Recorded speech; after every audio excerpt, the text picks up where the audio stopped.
Hi, Angie.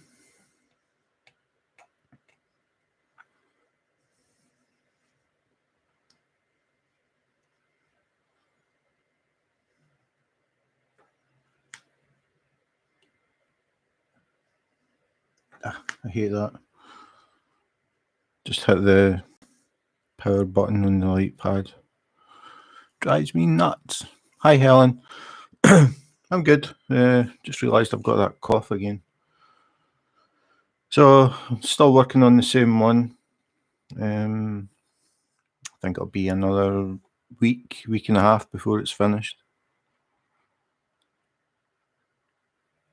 Before I forget, Tammy and I are going to be doing a live tomorrow. We're going to be doing a dual WIP. Like we did before. We're going to have two webcams set up, one on my project, and she's going to do a keychain that we got a while back from Mike. He said he put in a keychain with an order that I put in. This was before Tammy had started diamond painting. Yeah, I know. Yeah, I'm working on something for that. I'm just waiting on something. Yeah, so Mike had sent a keychain a long time ago and said maybe if Tammy tried this, she might get interested. But by the time I actually got it, Tammy had started to do diamond painting.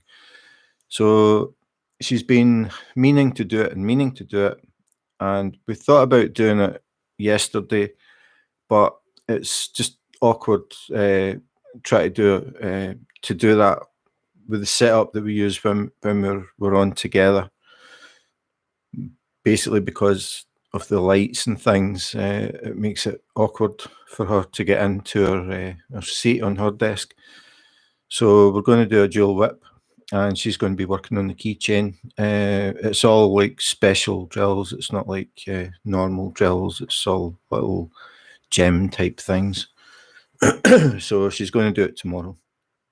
We'll be on at the same time, which is between 8 and 9 Central European time. So it's the same time as we normally do on Saturdays. Just in case you're interested. Of course, since you've subscribed, you'll get a notification when we go live. So have you got much more snow, Angie?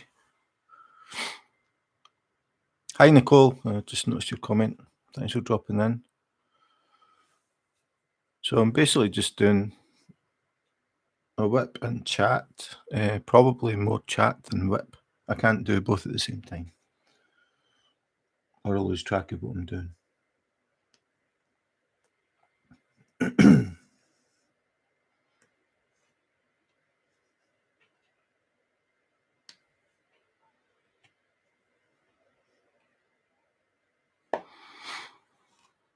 That's stopped, okay.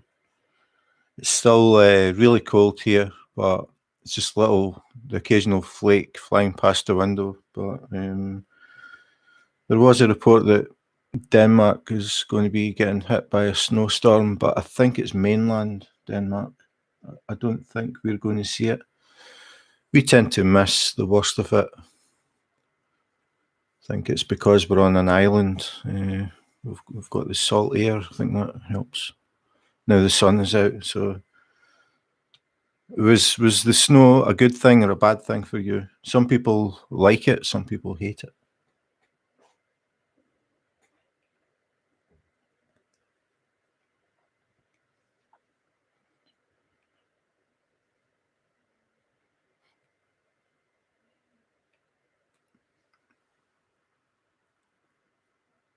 Huh, 16. Yeah. I can't remember what that is. I would need to convert it. I used to work in Fahrenheit when I lived in Scotland, but I've been assimilated. Now it's all Celsius or centigrade, whatever you want to call it. And they drive in kilometres an hour here, not miles an hour. So you don't like snow?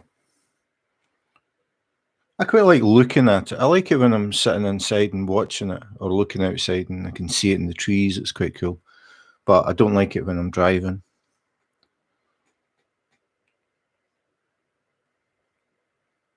I used to work outside all the time when I lived in Scotland, and I hated the winter time because I used to work in rural areas out in the middle of nowhere at times, literally, and the roads never ever got touched, like cleared, and that caused a lot of problems for me driving a van.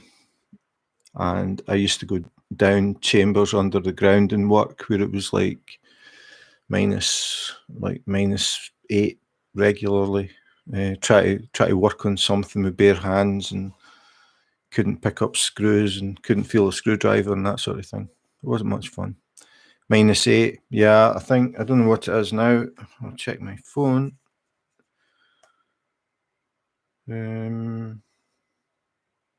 It's -2, and it's predicting snow. -2 feels like -9. It's pretty windy today, so the wind chill factor drops it quite a bit.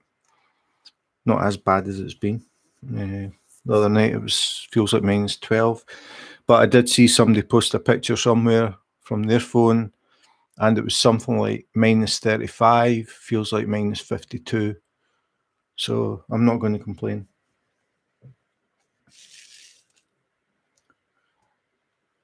And somebody had posted in a Facebook group asking how to get in touch with the animal welfare people, because they had 2 swans frozen in the canal beside where they lived.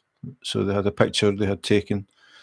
Obviously, the 2 swans had been out in the canal and probably sleeping, and got frozen into the ice. So they were going to try and get somebody to help free them. Kind of dangerous thing to try and do. The ice isn't thick enough really for people to walk on. So probably somebody would go in some kind of boat, I think.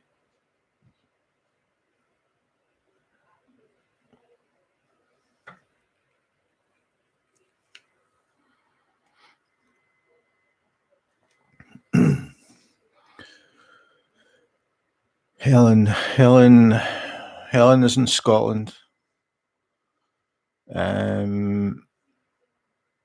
Nicole, I can't remember. Angie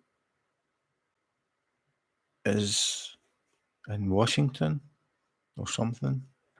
Can't remember. I'm terrible for remembering where people are.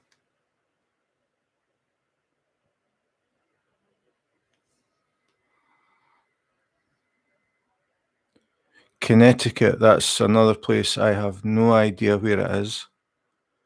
I was talking, somebody had emailed me or messaged me, and she was from NH, and I said, I'm guessing that means New Hampshire, and she said it was right.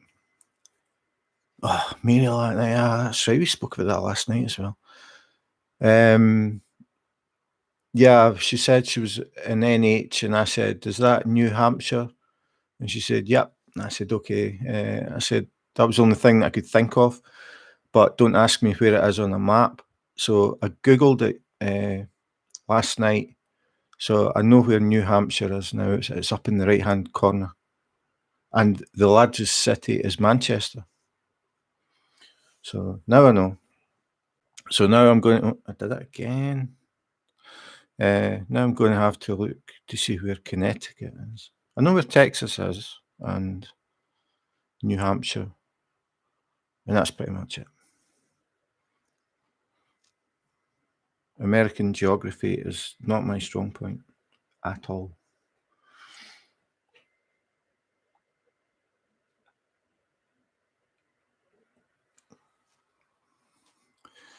Maryland, I have to remember that. Angie lives in Maryland. I can't help thinking that's a theme park.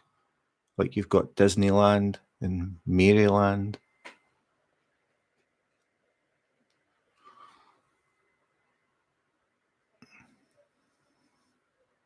Whoa, that's big.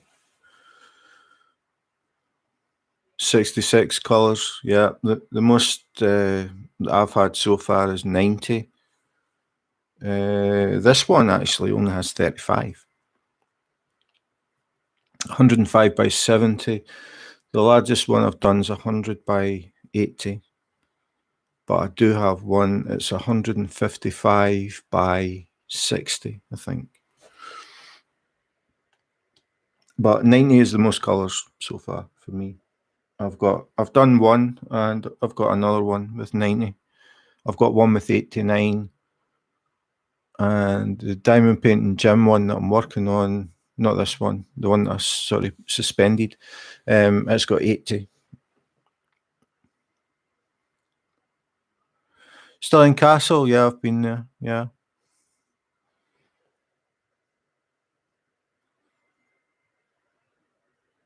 It's not as big as Edinburgh Castle.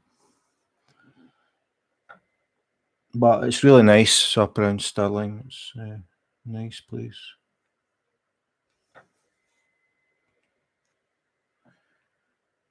You can see the William Wallace monument from Stirling Castle.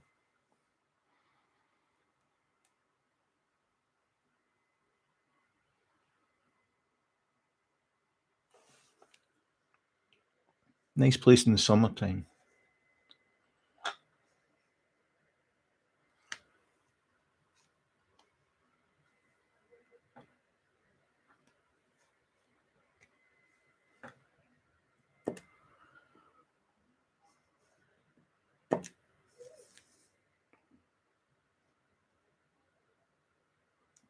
Yeah, it's pretty cool. My nails are long enough to pick up drills. Time to cut them again.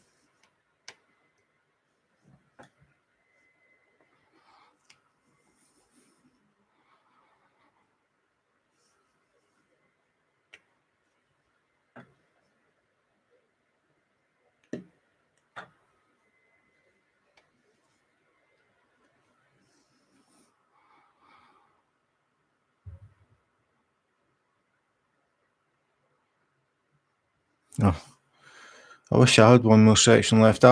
This is just one section over halfway. I need to sit and put some serious time in.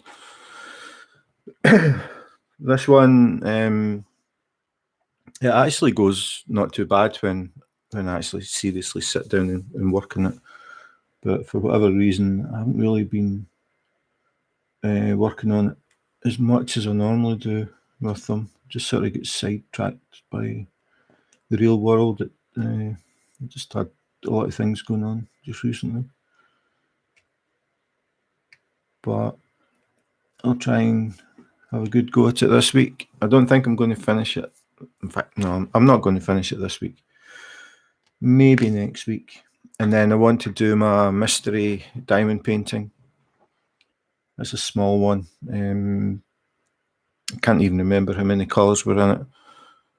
But I was quite surprised when I saw it because I thought, even although the mystery ones are in black and white, I thought I would still be able to figure out the picture just looking at it. But it isn't that easy.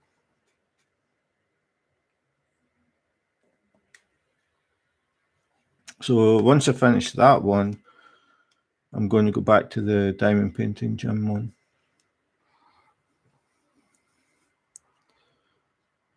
Yeah, yeah. I don't know.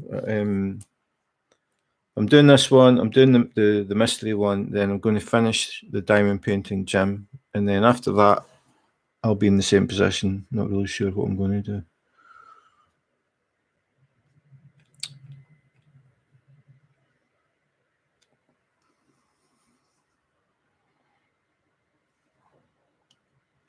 Don't know if you can hear that, but it's really windy outside.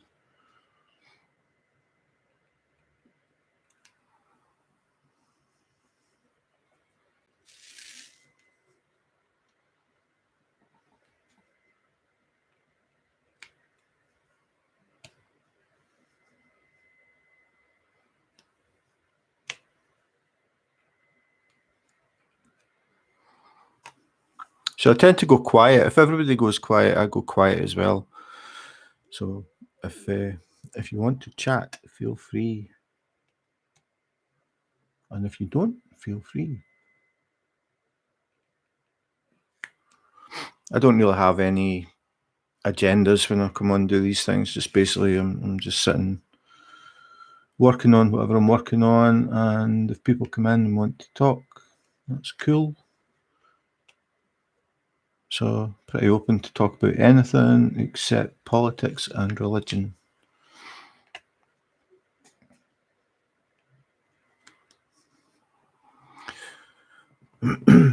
How long have you been diamond painting, Helen? I can't remember if I asked you that before.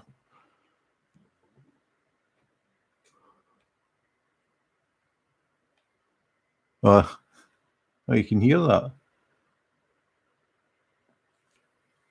I think it's more my hand. I never put tape around the outside. I just got lazy. So I'm working the edge, so my pinky tends to sit in the glue. It's probably that ticking more than the drills. I don't really. Sometimes I tape it and sometimes I don't, because I don't really care, because I always cut it off at the end anyway.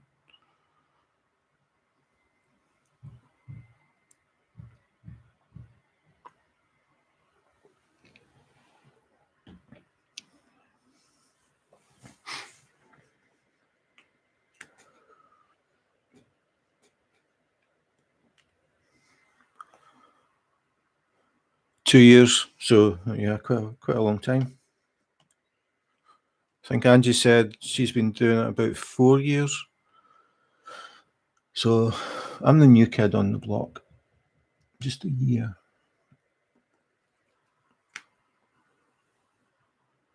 Ah, you're DPing. Okay, that makes sense.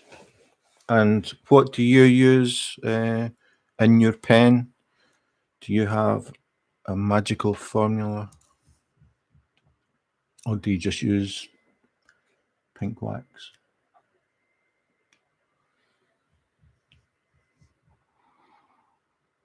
Yep, 4 years.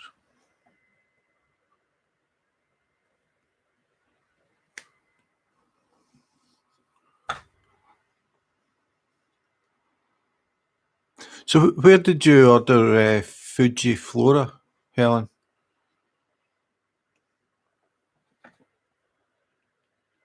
I take it that is Mount Fuji in the background and cherry blossoms in the foreground. That's what it sounds like it'll be.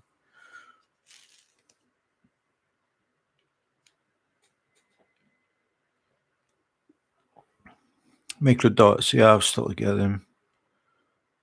Museum pie. Yeah, I've got the museum putty. It was the winner when I tested a lot of different waxes. Museum putty was way in front of everything else. But I haven't tried micro dots yet.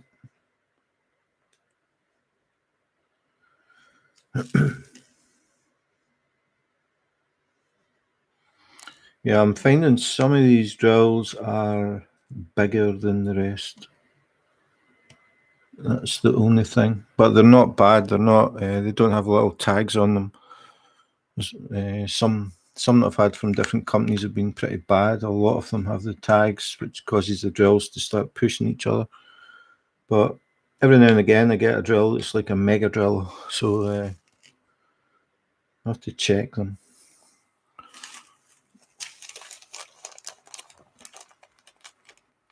Oh, it's a Diamond Art Club. Oh, okay. I have seen it. I know I've seen it because I get the email, but I can't remember it.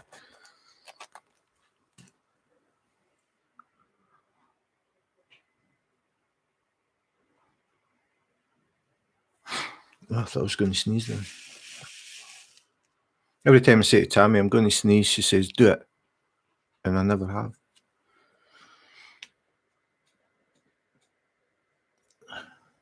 This is annoying.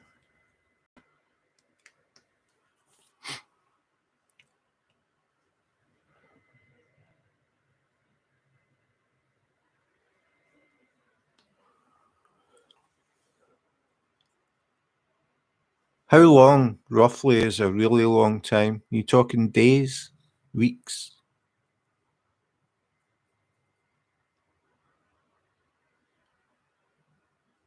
Oh, it's got okay, I can vaguely remember that. There was one. I can remember a panda. Yeah, I can't remember what the new ones were.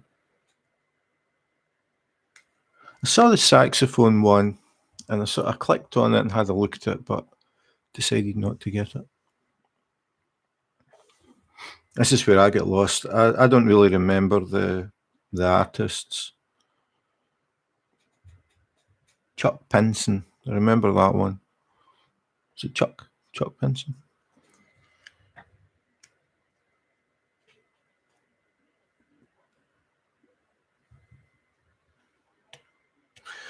That wolf one that you posted in the group. A week? Okay. Yeah, that wolf one that you posted, Angie, that looks like it is virtually the same picture that I saw, except the one I saw, I'm sure it was a partial, and the main outline of the wolf was in glow in the dark drills. So I take it it's a rip off of the original, but that's nothing new in diamond painting. If you create something that looks nice, guaranteed somebody's going to copy it.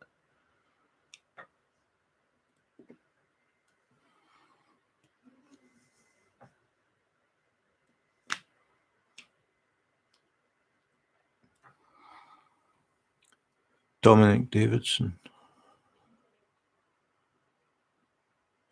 Yeah, I saw quite a few Diamond Art Club ones the other week. I was just browsing as you do, and somehow ended up in a whole line of Diamond Art Club rip-offs, which is a bit sad when you consider the amount of time and effort that the artists put into it. And Diamond Art Club acknowledge that, but obviously all these companies in China don't care.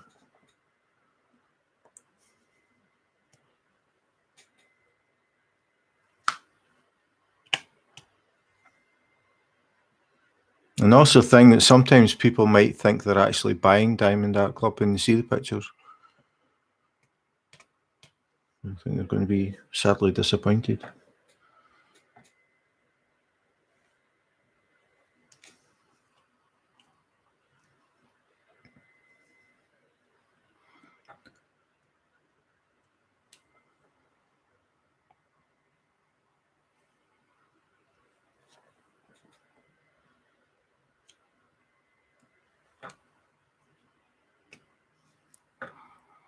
What's the most colours that you've had, Angie? In 4 years of diamond painting, what are the most colours you've had in one? Have you ever done a Heaven and Earth design?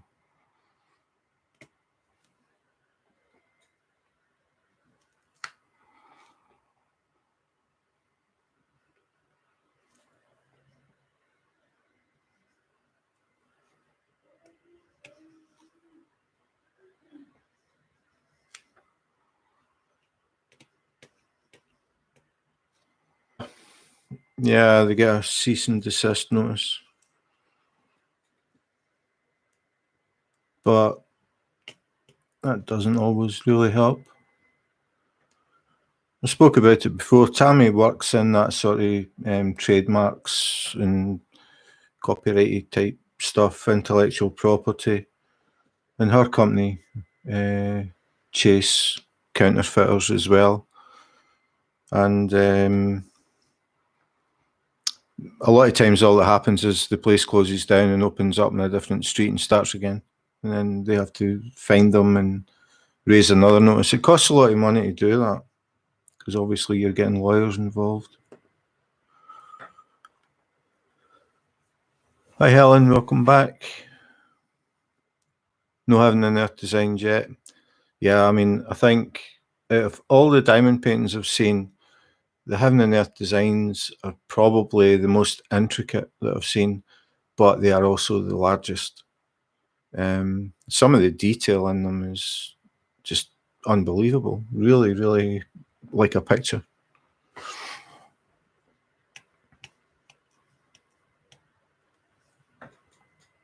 But they are huge. I mean, they must take months, months and months to do.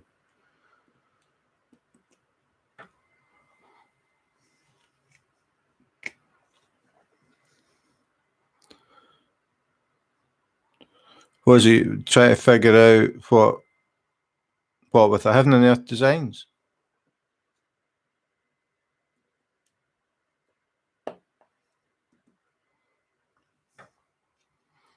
Is your problem with that not going to be shipping costs? Is it not quite expensive for you to get stuff from the UK? Do you get that import and customs tax added that I get from if I buy stuff from the States? It can be very expensive.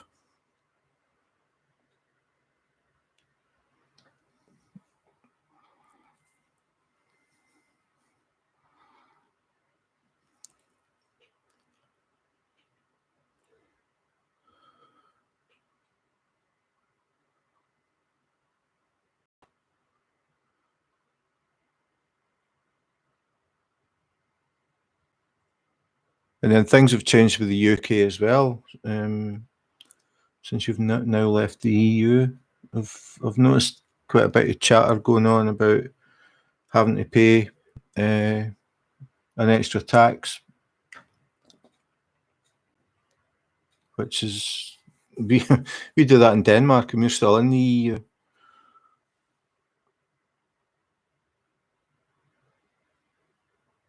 Ah, yeah. Yeah, it's a really, really hard time for people just now. I mean, so many people have lost their jobs because of this COVID-19.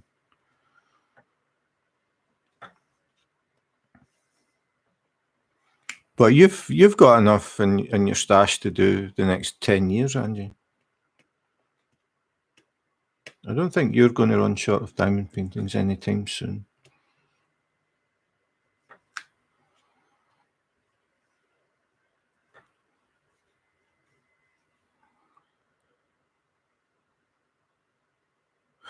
Yeah, that's true, because you pay the one fee. And then you've also got Diamond Art Club. They do the buy two, get one free thing. 20 years. Yeah, it's probably closer to the real thing. I don't know how long. If I just didn't buy anything else, I must have at least 2 or 3 years worth, I would imagine. I don't really go for the smaller sizes. I tend to go for bigger.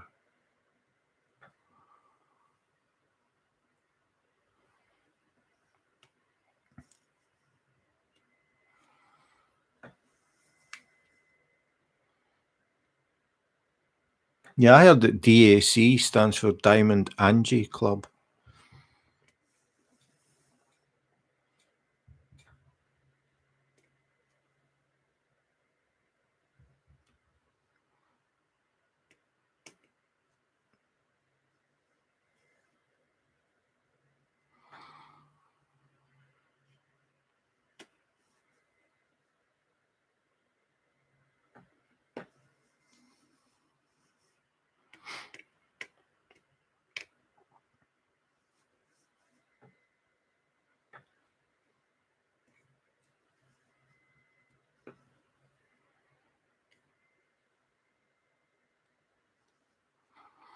We had quite a few new people came in last night.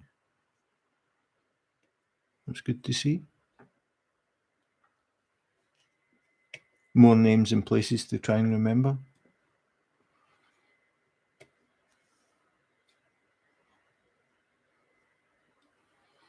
It's quite funny when everybody's talking about how cold it is, and then somebody comes in from the Caribbean or the Caribbean.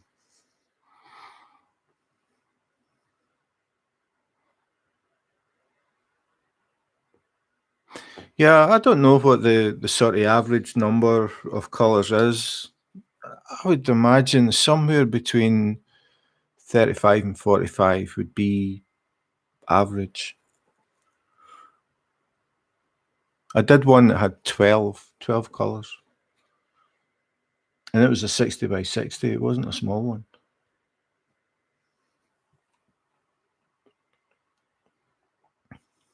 Five. Have I finished any this year? Oh, I did. I finished one, I think, the day after New Year's Day. I can't even remember what it is now. That's bad. I can't remember. What did I do before diamond painting, Jim? Oh, that's bad. Can't remember.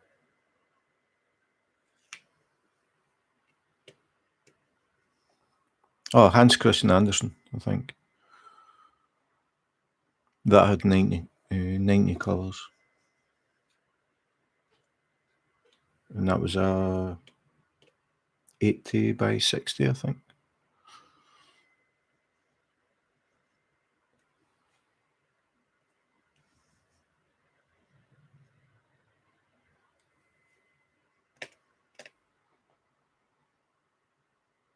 Two large, 3 snacks.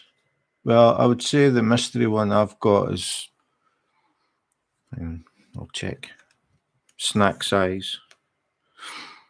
Just got to check.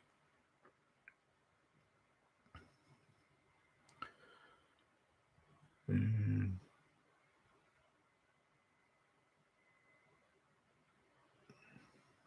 30 by 40. Is that a snack size? I don't know if there is an actual rule on what size is snack size. Is 30 by 40 snack size?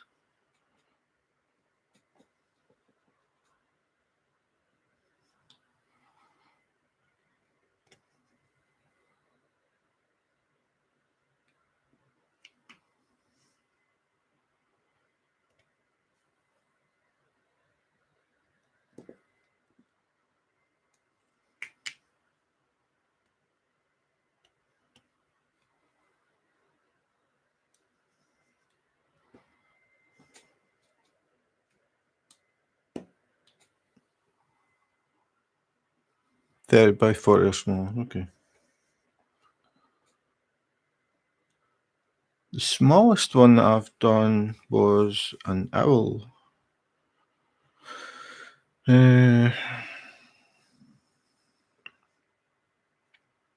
try to find it. 15 by 20.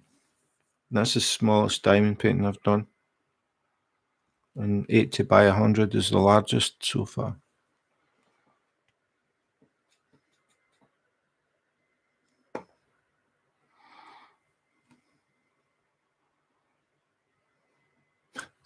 DAC time. Don't DAC do samplers? Are they not snack size?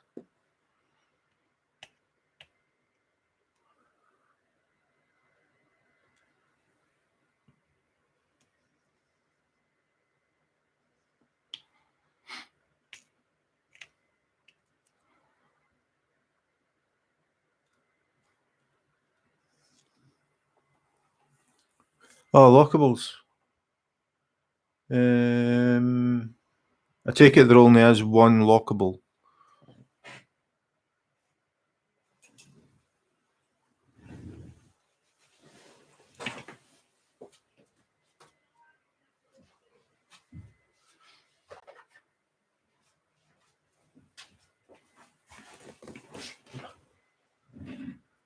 These things.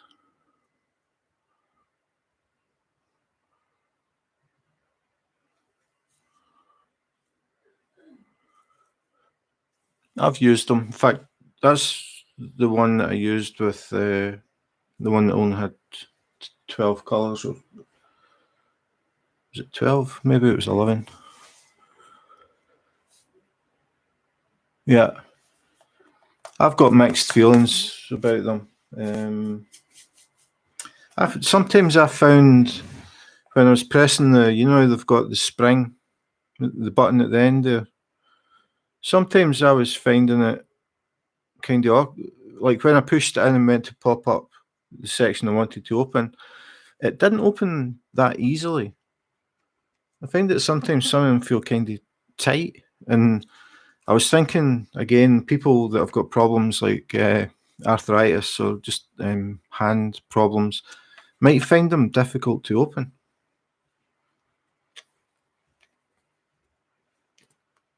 I don't know.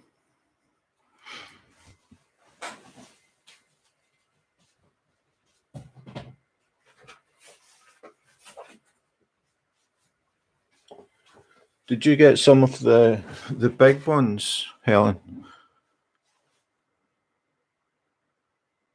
Yeah, somebody mentioned that to me. I don't know if it was the same person, but somebody said that if it drops and lands in the button, it opens everything, which is a nightmare. Oh, you haven't got them? When I got mine, I ordered the big ones as well. These are pretty... give me a second. I'll get a Tic Tac box just to compare size.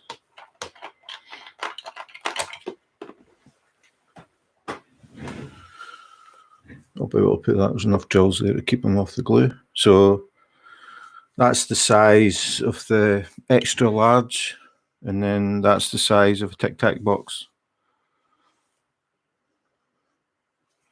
And then if I let you see the thickness, don't have a lot of room here, but that's the thickness, and that's the thickness of a Tic Tac box. So they are pretty huge.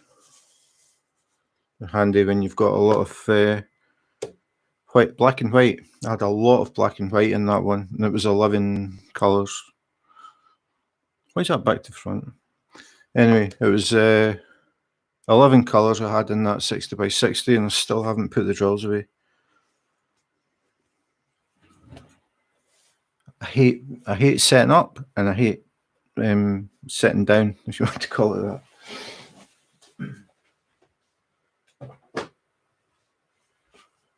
Because I haven't used the lockables again, they've just sort of sat there. They'll eventually get put away. 8 by 7. Is that standard? That'll be the standard ones. It comes in the purple folder thing. It's quite cool. It's quite neat the way they've done it. Yeah, I can't even remember how much they are, Angie. You get the big ones, it's 4 in a row. Hi, Mike. Did you get my message, Mike?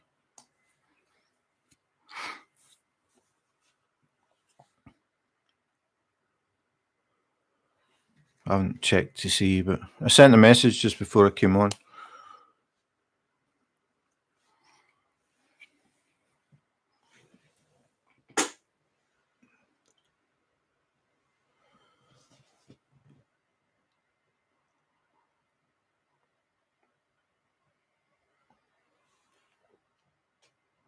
It's just that Tammy's going to be doing that keyring that you sent. We were talking about it when we do the weekend setup where we're sitting side by side. Basically, where Tammy sits is covered by 2 stands with the lights and stuff. So it wasn't practical to do it yesterday. But we're going to do a dual one where we'll have a webcam each. And I'll be working on the thing that I'm doing. And Tammy's going to do the keychain. So she's never done anything like that. She's only done stuff with normal drills. So it'll be something a bit different. People can see that as well. I know that there's a lot of new people in the sort of diamond painting, including me. But because of the lockdown, people being stuck at home, I think a lot of people have found diamond painting, which is really good, I think, for the hobby. The more people that are doing it, the more companies are going to get interested, the more artists would get interested, I hope. And we get a bigger and better variety of diamond paintings. So I think it's good for everybody. I think Diamond painting is definitely a relaxing hobby.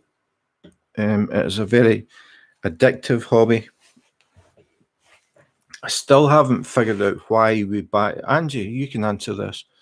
Why do we buy so many that we simply can't like do in like a few weeks? Realistically, the stashes that a lot of us keep, it's going to take us years to do them, but we still keep buying them.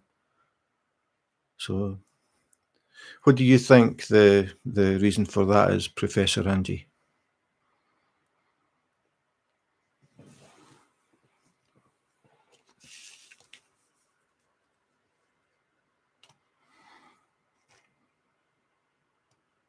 Or anybody else? Does anybody have any reasoning? I'm not looking for like a reason as in a viable reason. I'm just curious to what people. I don't know why we do it. Yeah, but seriously, I mean, some of the. I don't know. It's like I don't know. I do. I just see things and I think, oh, I like that, and I just get it. But realistically, it's going to be years before I touch something. I suppose it could be that maybe that particular picture is going to disappear at some point. I don't know.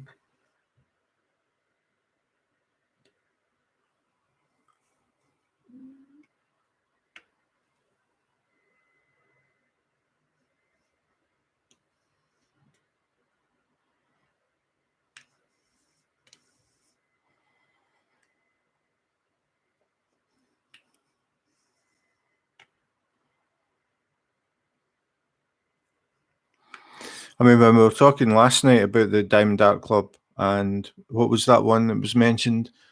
Universe in a Jar or something like that. And Tammy looked it up, and there's like something like what 3,500 people are waiting on it coming back in stock.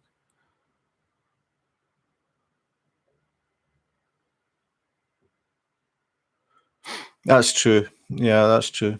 Buy them while you can, while you can afford to do it, because you never know.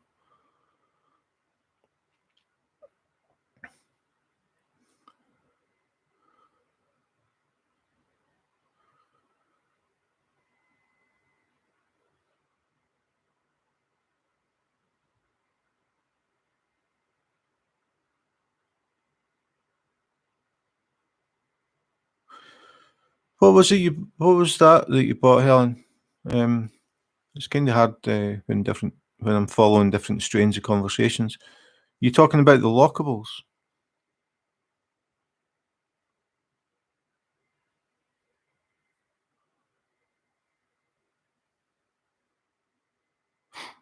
I got my lockables through Sam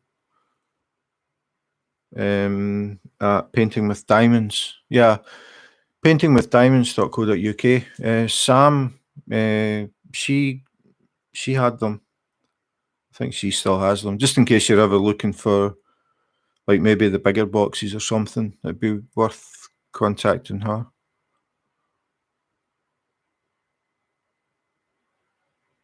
Ah, right, Angie, I get it. So basically, it's just people saying they like it. So it's like a like list. It's not because I was thinking 3,500 people are on a waiting list for that. The last time I remember seeing that, it was the Cabbage Patch dolls. Yeah, as far as I know, Sam still sells them. That's where I got them. Just if you're looking for somewhere, and she can get the extra large if you need them. And the way that they work is, in the pack, probably easier to try and show than try and explain. Hang on.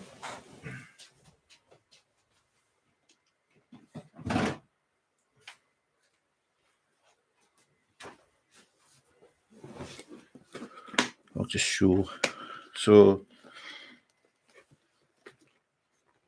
hopefully I can get this in. Just in the pack, you have 4 rows of these. And if you put the extra large in, you take out 2 rows of the standard ones, and the extra large fits in there, and you get 4 extra large. But that means that you've got the normal ones that are just sitting out. Because originally I thought you could order them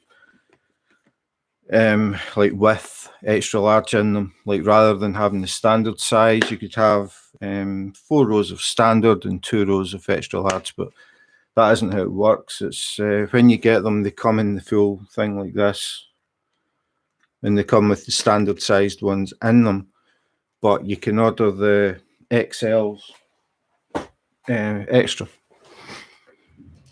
They can come in handy, even with the Tic Tac boxes and things. If you've got a lot of one particular colour, they can hold quite a few thousand. I don't know how many. I never tried doing that, but a lot. It's the biggest container that I've seen for that people use for drills. And normally when you look at your diamond paintings, you normally only have a few colours that have a lot of colour, and the rest aren't that many really. Again, I want to do a video about all of that as well.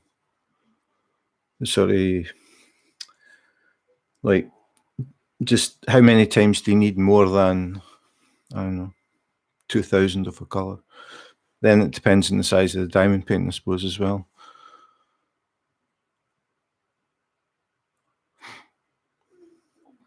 I honestly can't remember. You would need to look at Sam's website for the prices.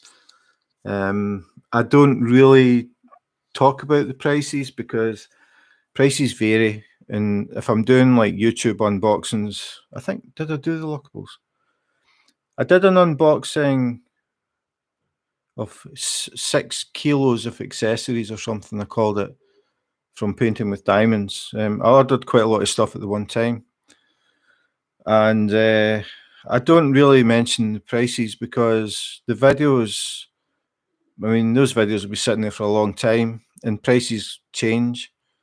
So I decided not to mention prices when I'm doing stuff because the prices probably in general over time will go up.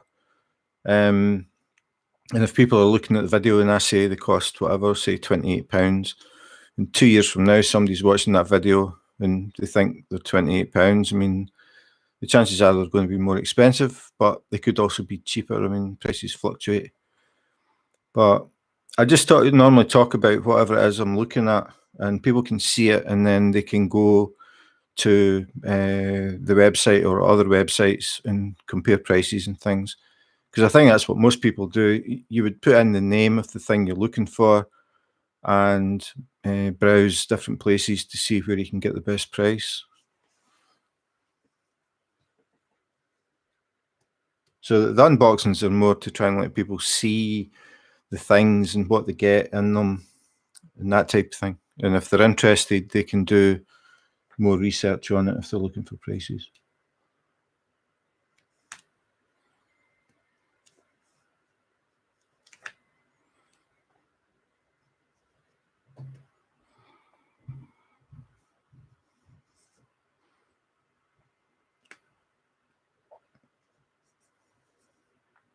I mean, the other thing with the lockables though is they come in that sort of nice little folder that with this sort of snap buttons and things. Obviously, you're paying for that. If you get like Harbour Freights or Tic Tac boxes, it's just a plastic box they're in, so they're going to be cheaper. So it really just depends. I mean, people are different. They look at things different ways, and they prioritize things differently. Some people are just looking for the cheapest way to store the drills. Some people are looking for the most efficient way to store them. Some people are looking for the nicest way to store them. So everybody's got their own thing. Like pens, for example, diamond painting pens. A lot of people would never ever waste money on a custom pen because they just don't see the point. The pink pens do the job and that's it. which I totally understand. But people are different. Some people like the custom pens because they're thicker, they would find them more comfortable, or they're just nicer to look at. If you're going to be diamond painting for hours and hours and hours and days and days and days, you might want something just that looks a bit nicer than a pink pen. And again, it's all personal preferences. At the end of the day, they all do the same thing.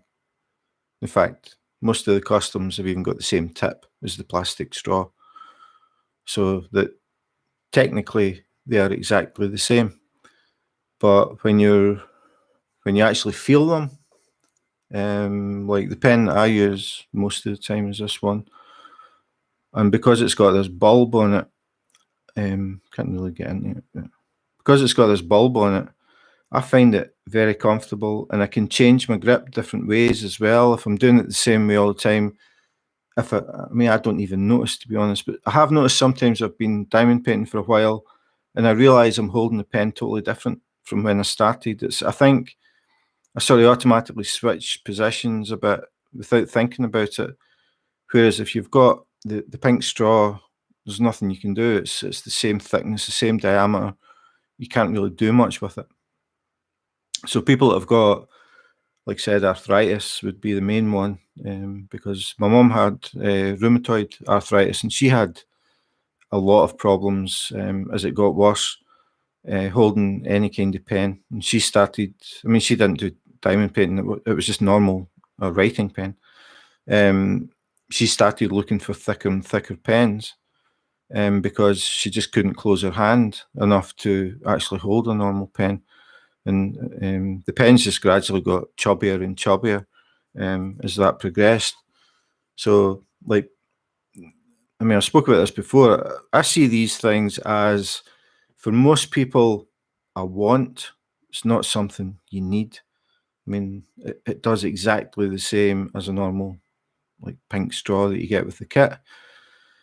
But if you have problems with your hands and you get cramps and that sort of thing, it might be an idea to try a custom pen. But again, there's a whole different price range thing going on with that as well. You can order thicker pens from AliExpress, for example, and I did an unboxing and I was actually very surprised how good they are. I'm trying to see. There was one that I got Tammy.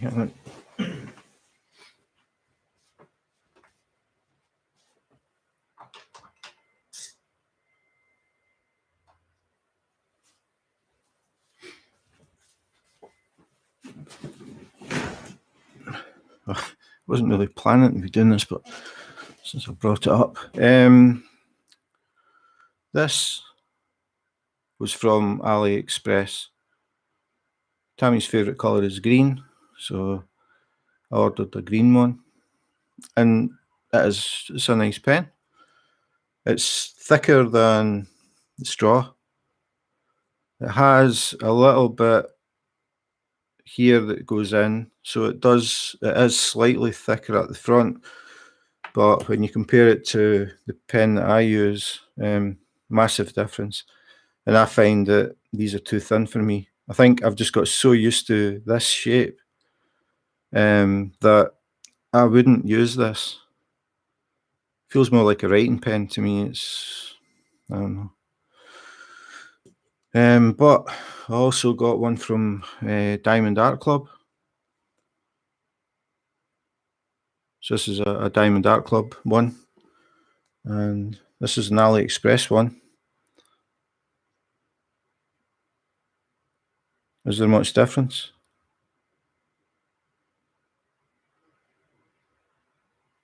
So I don't know. They don't feel different. They're very, very similar.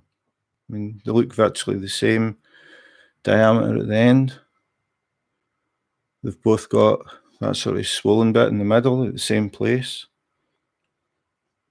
But this one was probably, I can't remember exactly, but I think about half the price of this one. So Depending what you're looking for. Then you start to get into ones where you contact the company, you choose the blank, and you get something totally unique. I've got a few of them.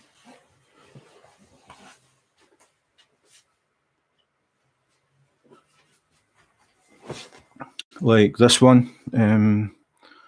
This is from the same company that made this one.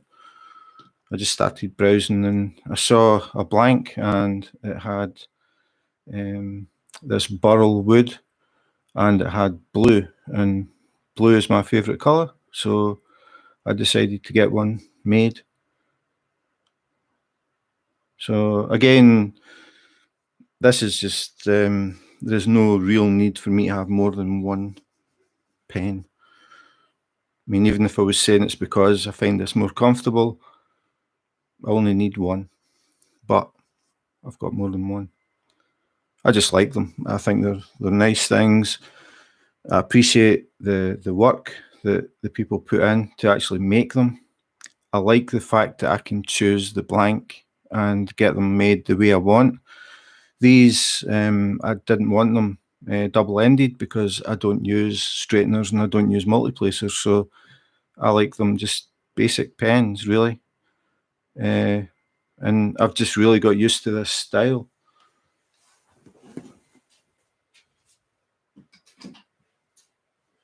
But then I got one from the Diamond Painting Pen Shed in England, and it's got the same sort of idea. It's quite narrow, but then it's got the sort of bulge. But again, just really nice pen. And people collect different things. Like we collect diamond paintings. Some people collect diamond painting pens. Some people collect belly button fluff.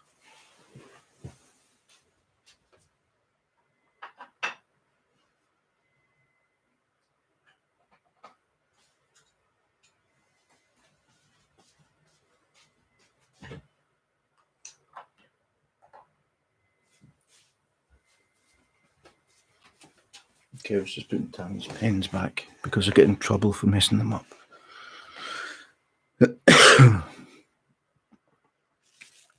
But I mean, I used the pink pen for I think about 5 months, and I never ever had any problems using it. 11. So you won't be going outside, Angie? I don't know, our temperatures should be starting to drop now. It's starting to get dark.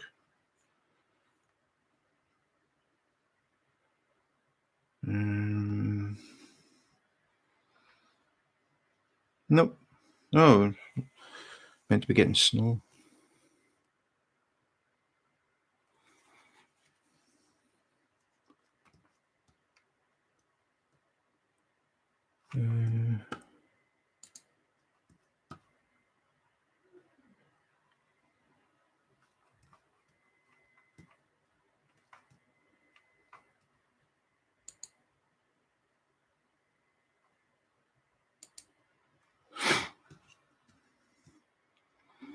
Not anytime soon. Yeah, it's -2, feels like -9 just now. Thursday night is going to be cold. It's meant to be -9, so I don't know what the feels like is going to be.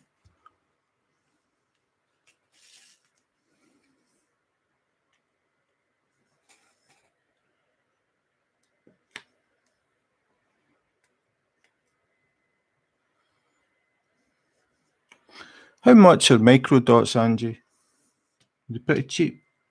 And how many do you get in a pack? And how many do you put in the pen?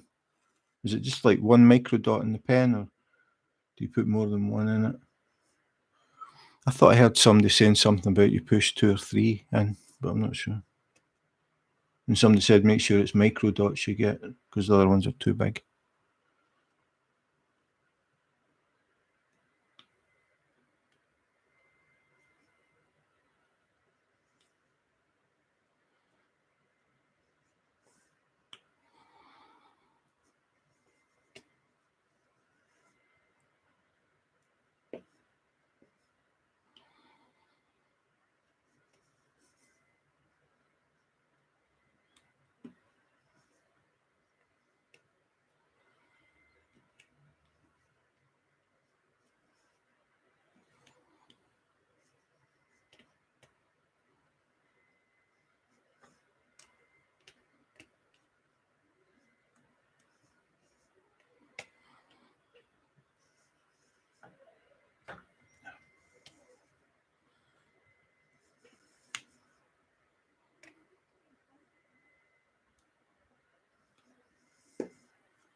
2.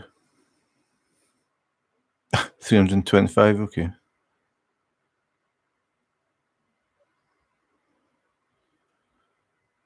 Hello, Kiss My Stain. Glad I forgot to look at your channel. I'll need to look at that. So I'm just working on the one that I'm doing at the moment, and just going with the flow as far as chat's concerned. Don't have any preset agenda or anything. Just talk about anything. Doesn't have to do with diamond painting. We are doing we're doing a dual live tomorrow. I'm going to set up 2 webcams, one on Tammy's table, one on mine. And Tammy's going to be doing a keychain that she's had for a long time, just never got around to doing it. So she's never worked with the special drills before, so it'll be something new for her. So while she's doing that, I'll be working on this. $7. Yeah, I need to look up Amazon.de. I get my stuff from Germany. The problem doing that is they don't have a huge range of stuff like Harbour Freights. I can't get Harbour Freight containers. I couldn't find anywhere in Europe. Well, I'm saying Europe. Amazon.de and Amazon.co.uk. I couldn't find anything Harbour Freight. I could get them in Amazon.com, I think, but shipping was going to be just crazy, so I didn't bother. And then I was talking to Billy. I can't remember what he calls his channel now. It used to be Billy's Diamond Painting and More. Billy's something Lounge it's called now, I think. And Billy offered to send some Harbour Freights over so I could try them, which was really nice of him.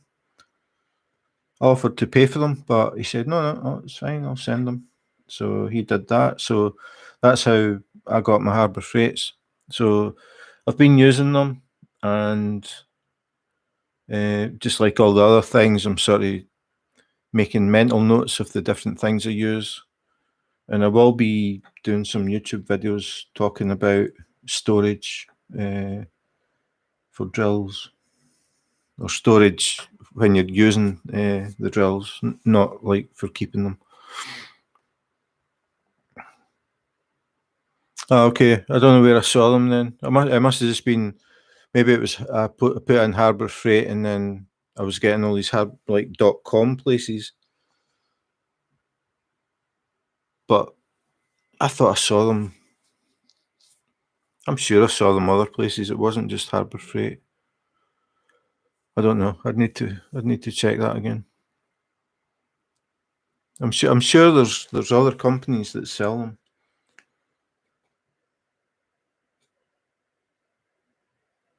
But I might be wrong.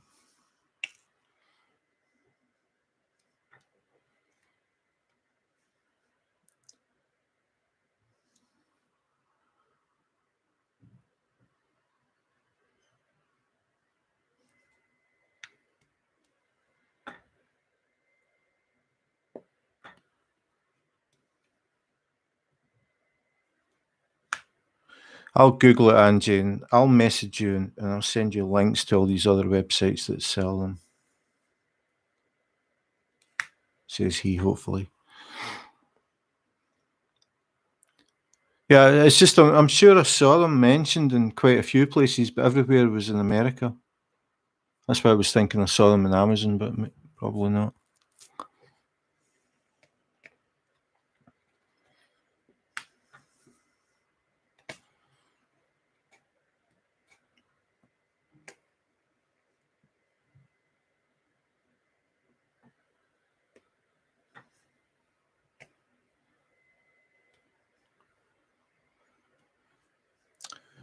I've mentioned it before, but our upstairs neighbour, like we live in an apartment, our upstairs neighbour, quite a few weeks ago now, she walked into her bedroom to find water pouring through the light fitting in the ceiling, and the water was pouring onto her bed. The neighbours upstairs from her were just moving in and had got a plumber in to rejig the bathroom, and he did something wrong, and they had a leak, and it was coming down through her light fitting in her bedroom. So the result of that is the whole ceiling has been removed, and one wall, they've had to strip that back because the damp had got into the wall. So she's had dehumidifiers running for weeks to dry out the room, and now the guys are up there fitting a new ceiling and fixing the wall. This morning they started at 8 o'clock, so they were hammering and banging at 8 o'clock. And her upstairs neighbour, they started banging on the floor, complaining about the noise. Now, it was them that caused the problem. She is currently sleeping in her living room on a temporary bed and has been for weeks. They have never came down and apologised for the damage they caused or anything. And this morning they were banging on, well, her ceiling, complaining about the noise. So that was nice.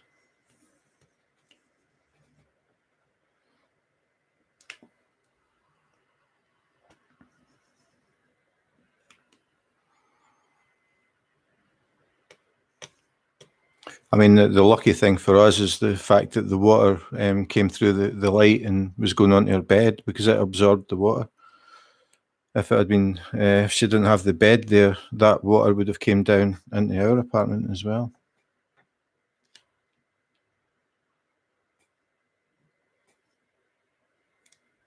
That's one of the bad things about living in apartments.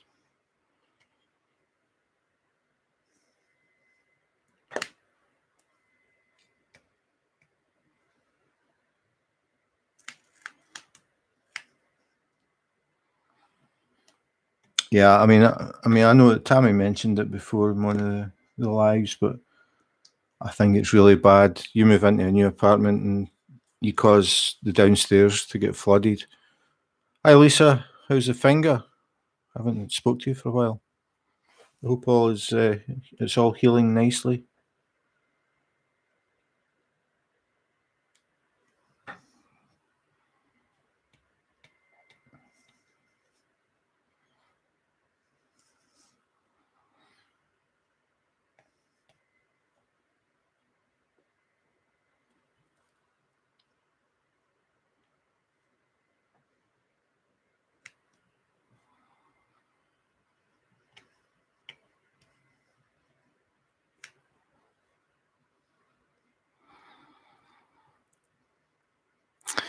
Yeah, that itching, that'll drive you nuts.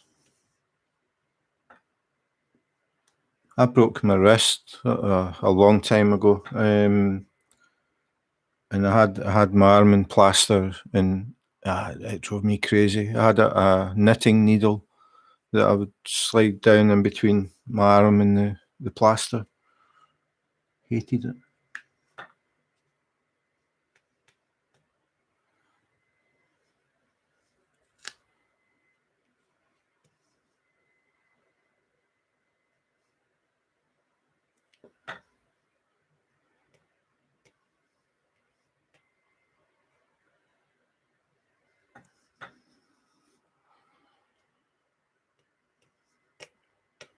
And then when they finally cut the plaster off and pull it off, it takes all the hairs in your arm with it.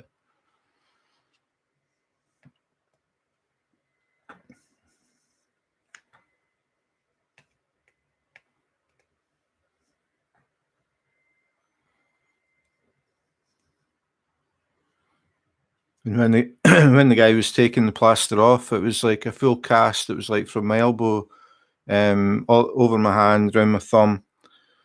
And when I went to the hospital to get the thing removed, he cut down the arm. We've got these special scissors, plaster. He cut it down the arm, and then he tried to pull the thing off, but he forgot to cut the bit around my thumb. So my thumb was still in the plaster when he tried to yank the plaster off. nearly broke my thumb. So that was interesting.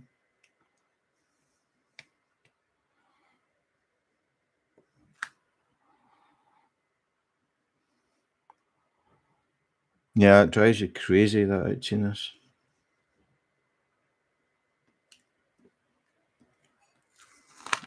Keep sticking my hand in there.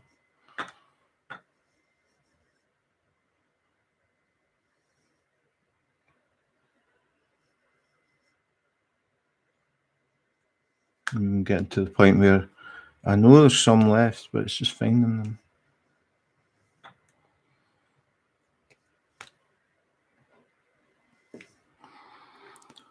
So you driving again, Lisa? You back to doing your lift?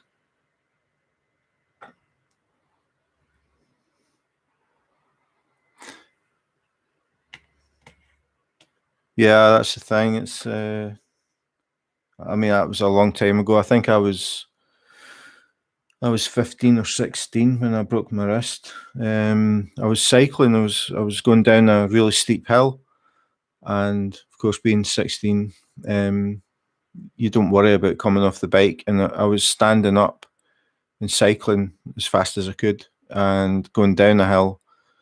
And two girls walked out in the road, and one of them just stepped slightly too far, and the handlebar hit her, and the bike stopped completely, and I didn't. And I went somersaulting down the street and tore my jacket. It was torn like right through to my back, and my jeans were just massive holes where the knees of my jeans used to be. And I had all the grit and gravel from the road and fabric from my jeans and cuts in my knees. And I never realised that I'd broken my wrist. It wasn't until the next day I woke up and my right hand was like twice the size of my left hand. It was my knees. My knees were hurting that bad. I think I never noticed that my arm was hurting. And I went to the doctor, and he just took one look at it and said, "You need to go to hospital." And he said, "When did you do it?" And I said, "Yesterday." And he said, "Why are you just coming today?" I said, "I never realised that I'd broke it. It was my knees were hurting that much." And the girl was fine. The girl was absolutely fine.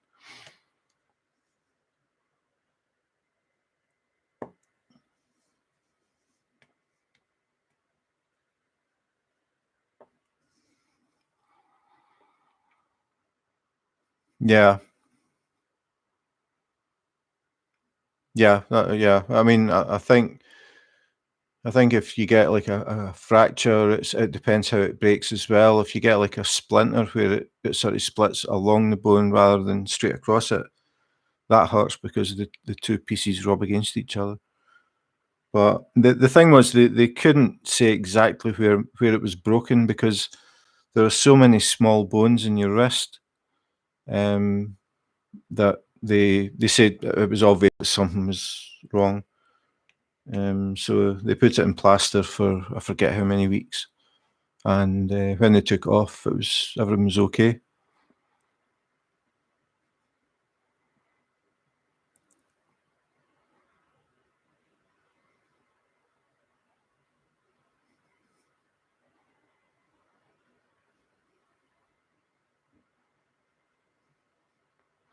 Oh, okay, I'm just reading back, Lisa. So you're looking after your parents. Oh, you were caught in that snowstorm. I've been hearing about that in the news. I saw the thing about the sandstorm as well. Sand from the Sahara has travelled over to Europe, and they had pictures of it in France where the sky was orange. And up in the ski resorts, it looked really weird. The snow was orange because the sand had landed on the snow.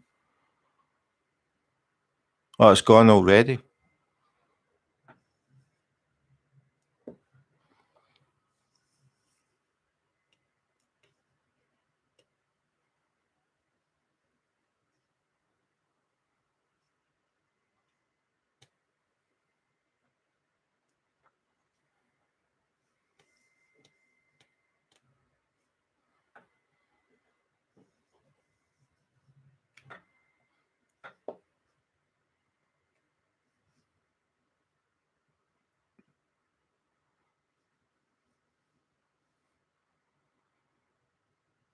Another DP. You're doing us proud. Keep up the good work. So, do you know what it is, or are you like most of us that you're not sure exactly which one it is? That's happened to me a few times. I've got the box, and then I think, okay, I've got like 3 or 4 ordered from different companies. The Diamond Art Club ones are easy to spot, though. Yeah, I was just looking at our weather. We're meant to get snow today. I think Sunday, they were talking about Sunday was meant to be yeah, it's changed. I'm just looking at it. As usual, the weather keeps changing, but just now, 70% chance of snow. And there's no snow. Oh, you don't? Yeah, I've done that. I've actually had to open them in like I do the unboxings, but I have had a couple where I've actually had to open it to have a peek inside to see what it is before I start doing the video. But usually I know what they are.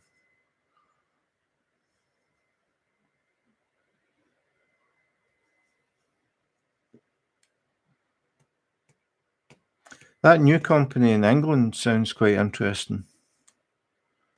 They've already got, I think, 2 artists who are going to be doing unique artwork for them. And I can't remember the name of the company now. I'll check it in a minute.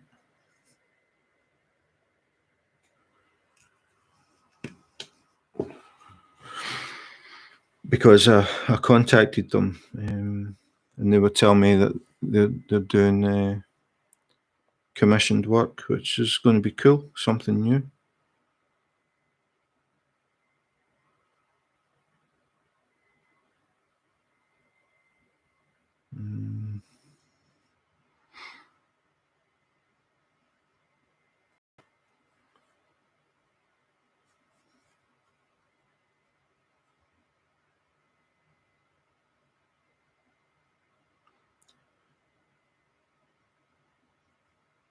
It is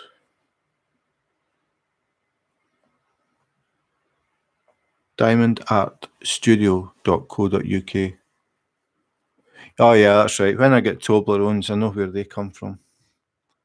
Mike sends his out in triangular boxes, so it's easy to tell. I don't need to open the package.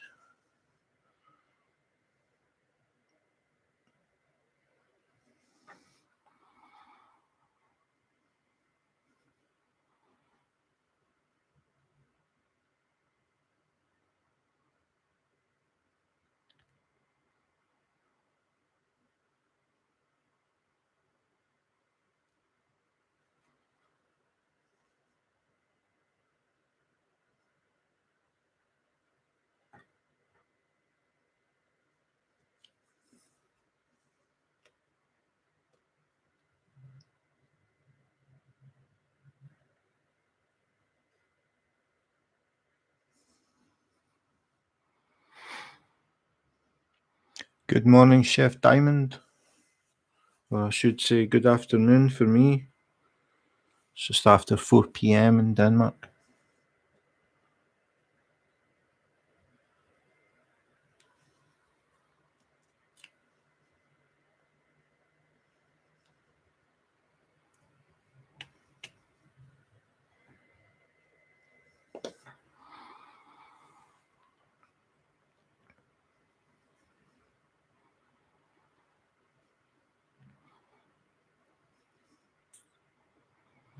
So where in the world are you, Chef Diamond, in your name?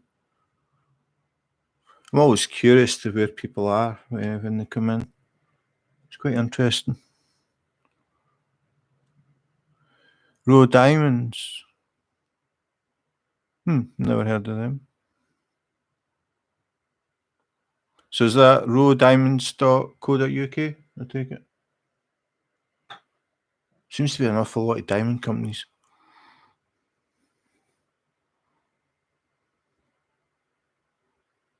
And so We've got 3 people that are in the same area.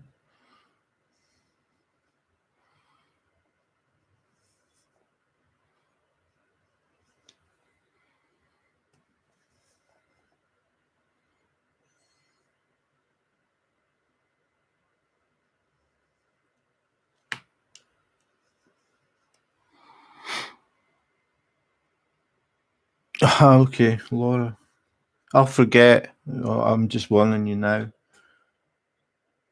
I tend to just call people by the name that comes up.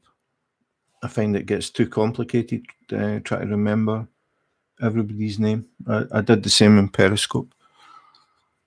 And then the other thing is you end up with like 5 Lauras, that sort of thing. So I tend to use whatever username people put up.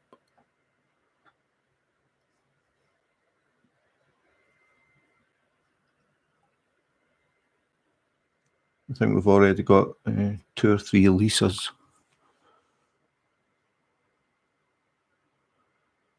Littlestown.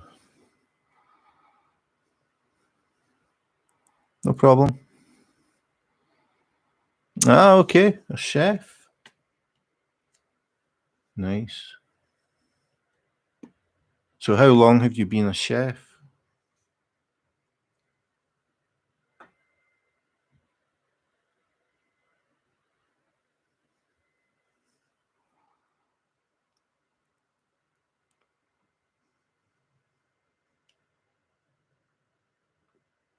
I find that interesting as well, finding what everybody does or has done, that type of thing. Oh, 35 years. So are you a Gordon Ramsay type chef? Or are you a nice, cool, calm, collected chef? Is there such a thing? I can imagine like being a chef is a very stressful job because if you make a mistake, you're in real trouble.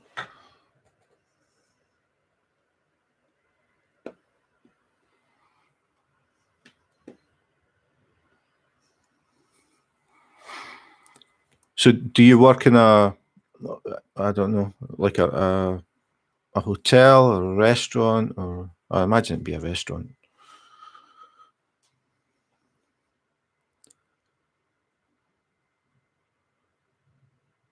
Yeah, but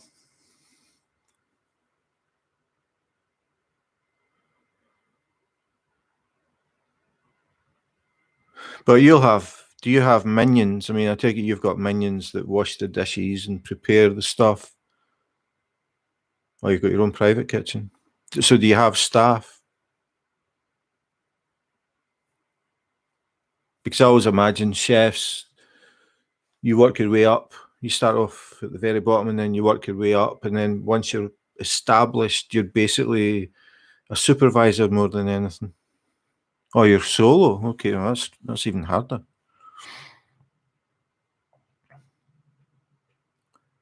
Yeah, it's not a job that appeals to me. I helped working in well, it's a sort of, I was going to say a bakery. It's not really a bakery. It's a pie store in Copenhagen, which is very unusual. They don't have what we would call pies. And the guy who owns it, he's from New Zealand. So he is making New Zealand style pies, which are unheard of over here. And I worked there in the kitchen for a bit, and it is hard work. But I was just basically doing all the cleaning and tidying up and that sort of stuff at first, and then I was starting to help make the pies and the pastry and all that stuff. But not a job that I would do for 35 years. I mean, we're talking a totally different level, but I just mean the food preparation and making food for other people day in, day out, just that doesn't appeal to me.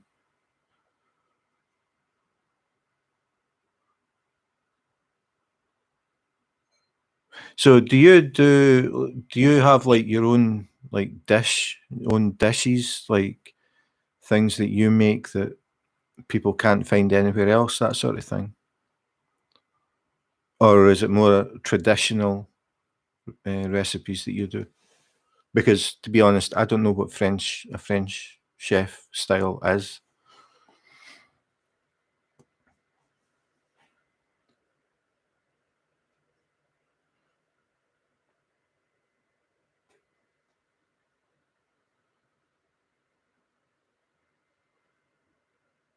It must be really difficult for you just now as well, because like basically everywhere is closed. At least it is here. I don't know what it's like where you are. All our restaurants and cafes and everything, they're all closed in Copenhagen. The only thing that they're allowed to do is takeaway.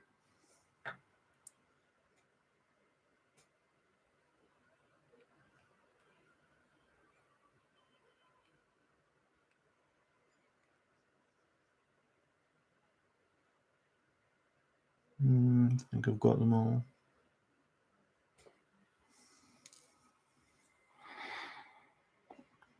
Ah, okay.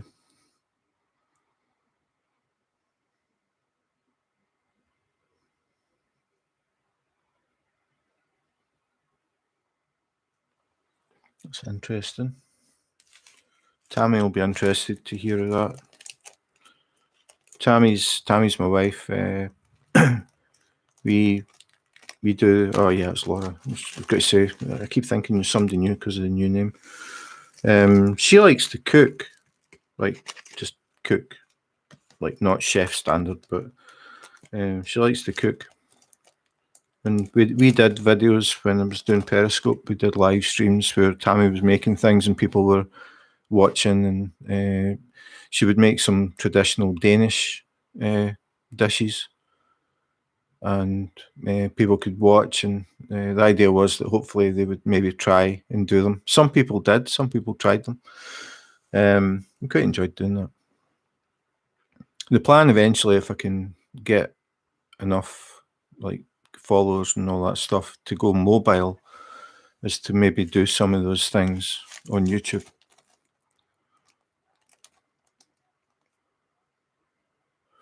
I don't even know who Julia Childs is, so that's how bad I am.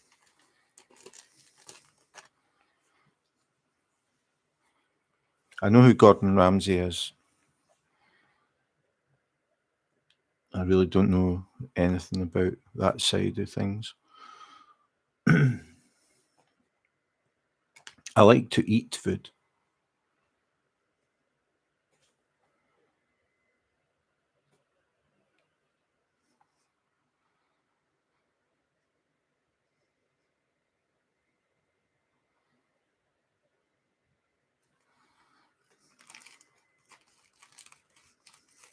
So I need to remember that. Laura is a chef. I'll ask Tammy who Julia Childs is. To be honest, I don't think she'll know either. Tammy's one of these people that looks at a recipe and then starts to make it and then thinks, I don't think I'll use this. I'll use this instead, and starts mixing things up.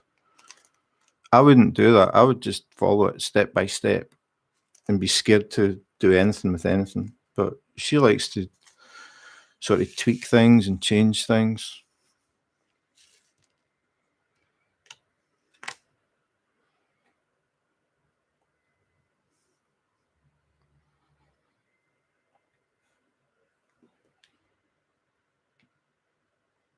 How do you manage to find time to diamond paint? That's what I'm thinking now.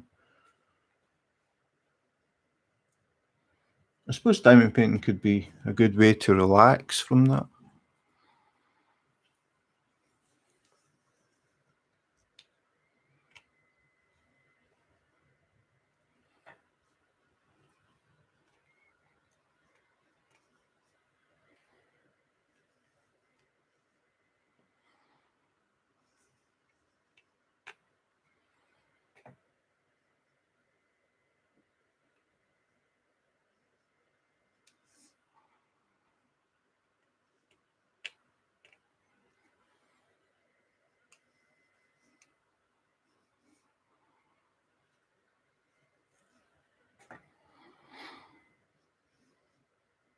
Ah, okay, no problem, no problem. Yeah, that's like Lisa as well. Sometimes she's driving when I'm doing these things. Ah, okay. Yeah, like I said, I mean, the whole chefy thing is not something that I know anything about.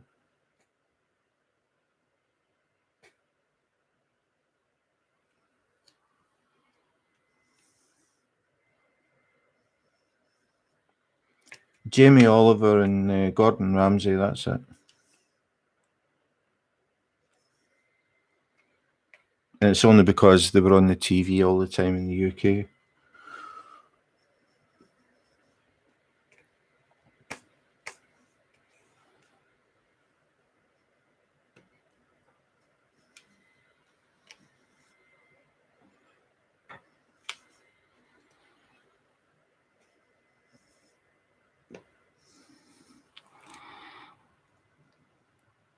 I wonder if Tammy will know Julia Childs.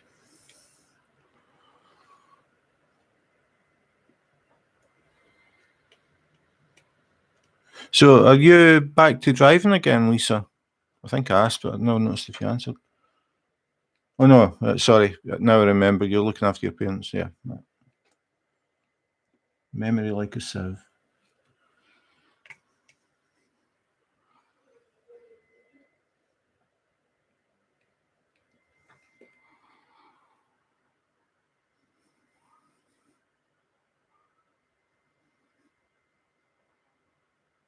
Yeah, I can imagine. I can imagine. That's why I've sort of got this impression that chefs work their way to the top, and then when they're top dog, they basically just go around bullying everybody, like Gordon Ramsay. And I would imagine the minions are very poorly paid as well, I would think.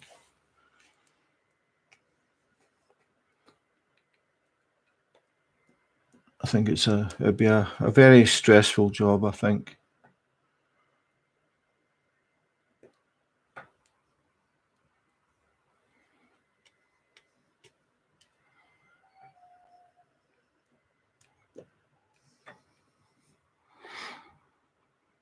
I mean, I was talking to an Italian guy when I was taking Danish lessons. I was talking to this guy from Italy, and he was working as a waiter in Copenhagen at one point, and he was talking about the customers, like the just some of the complaints.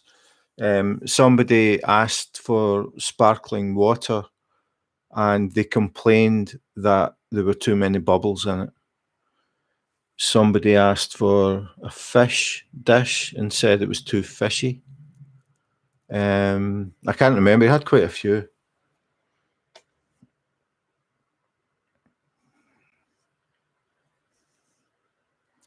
But is it not difficult for you just now because of the whole COVID thing? Have you not lost a lot of potential custom? Again, I don't know what the regulations are for you.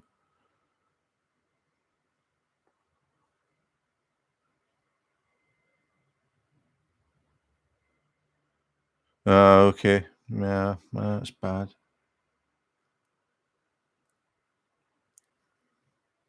How old is your dad?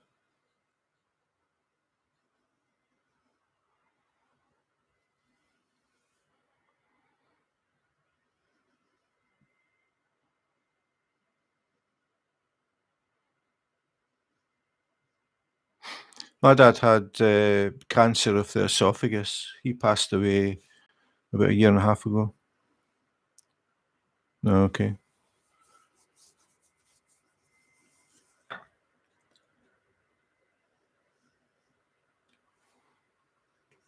Yeah, it's terrible disease.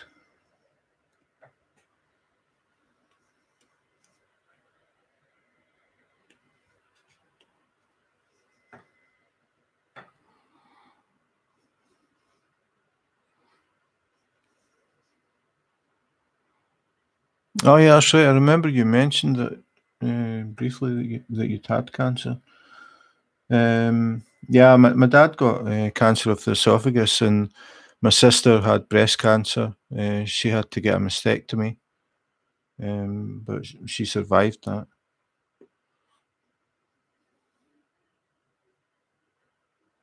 No, okay. Well, that's tough. I've got a condition called Barrett's esophagus, which can lead to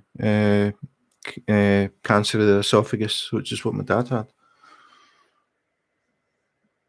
So I get endoscopies where they take samples. That isn't fun.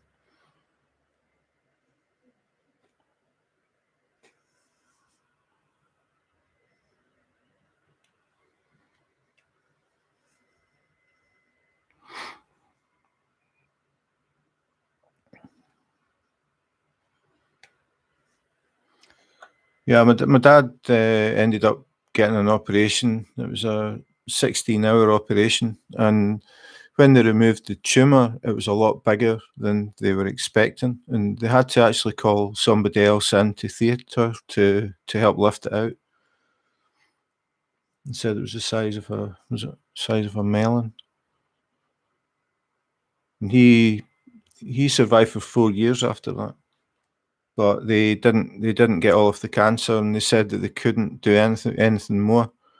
So it was just one of these things. And they gave him the obvious question, things like that. I asked how long, and they said a year, maybe a year and a half. And he was out and about and driving and doing. I mean, he was living alone and getting his own groceries and everything, right up to the end.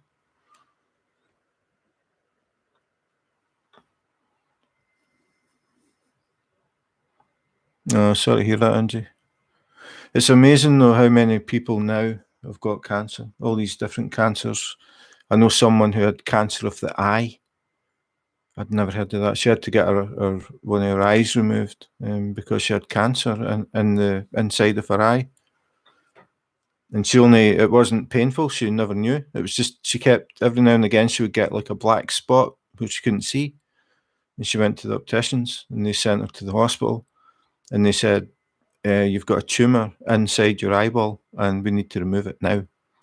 So she went through a lot of surgery. And what I didn't know was they talk about transplants, like heart transplants, lung transplants. She actually got like I don't even know what they call it, the white of the eye, like the white part of your eye. She got a transplant of that, which I'd never heard of.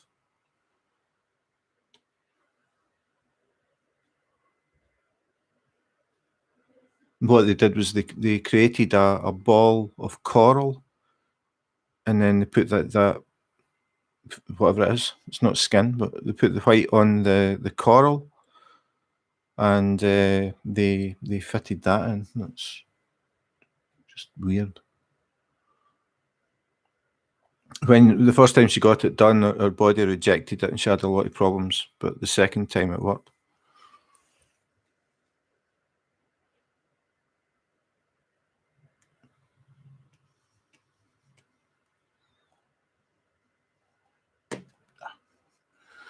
That's the only thing with really sticky glue.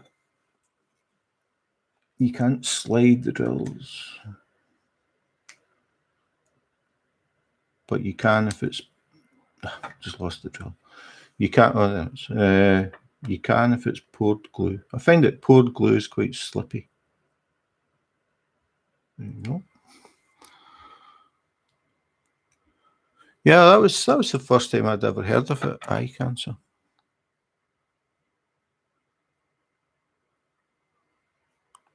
Yeah, my gran, she smoked really, really heavily, and she died when she was 85, and she never ever had any problems.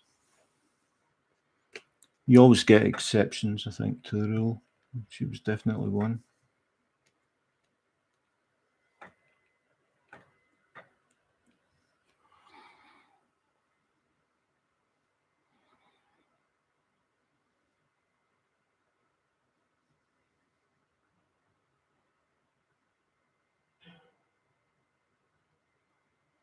Yeah, I knew a woman that had lung cancer, and she got a lung removed, and I think she lived for, I think, about 40 years after that. So getting a lung removed isn't as bad as it sounds.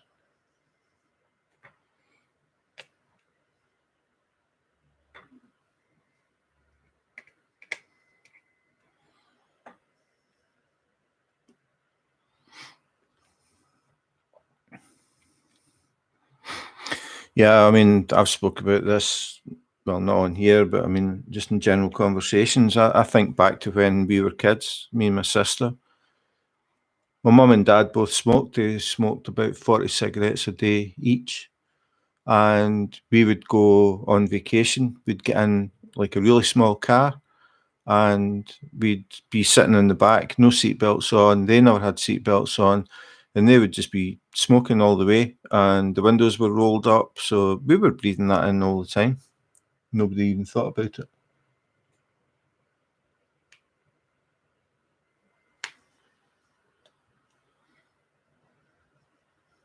I never smoked. I've never smoked. Oh, that's bad. Yeah. I mean, you hear stories about things like that. My dad's brother, what was it he went in for? He was having problems with his prostate, and he went into hospital for a exploratory. Basically, they were just going to have a look, and when they opened him up, they found out he had liver cancer. Didn't know he had it, and that's what killed him.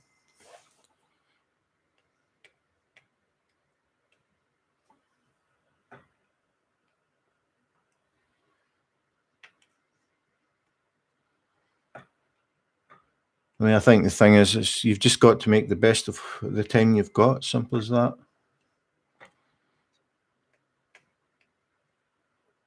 You never know what's going to happen.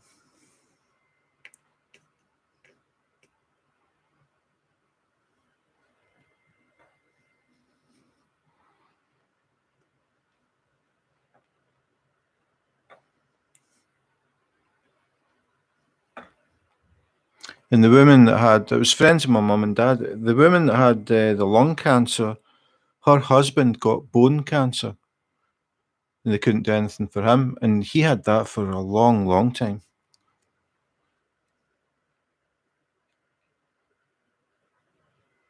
And I mean, I'm going back a long time. That wasn't recent. That was, I don't know, 30 years ago, something like that. 4 packs a day. My sister, she smoked.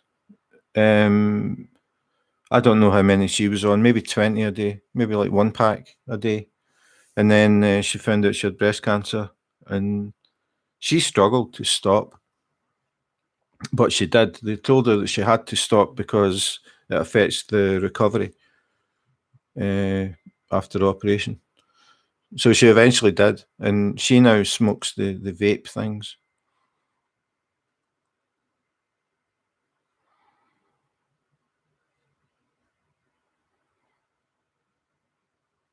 So you just quit, just totally just quit, just like that.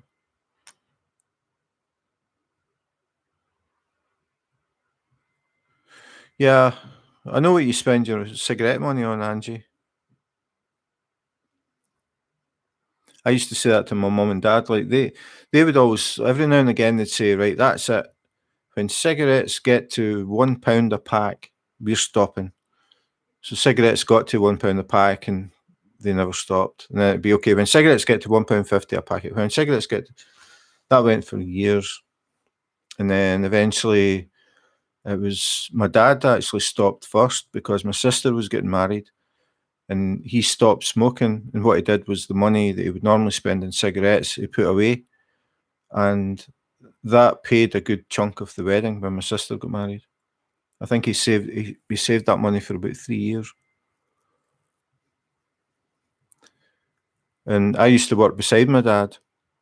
And then after my sister got married, my mum and dad went away for a weekend, took a break, went down to the Lake District in England. Came back. I was at work with my dad and walked into the break room, and he was sitting smoking. And I said, "What are you doing?" And he said, "Well, she's married, and like I've paid it." So he started smoking again, just like that.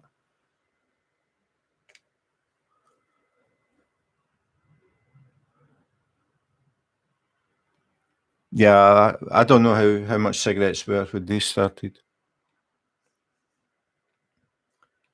So he smoked again for quite a few years, and then my mum had the rheumatoid arthritis. She started to get really ill. She stopped smoking, so my dad stopped as well because he didn't think it was fair that she was stopping because of health issues, and he didn't want to be sitting there smoking cigarettes, so he stopped as well.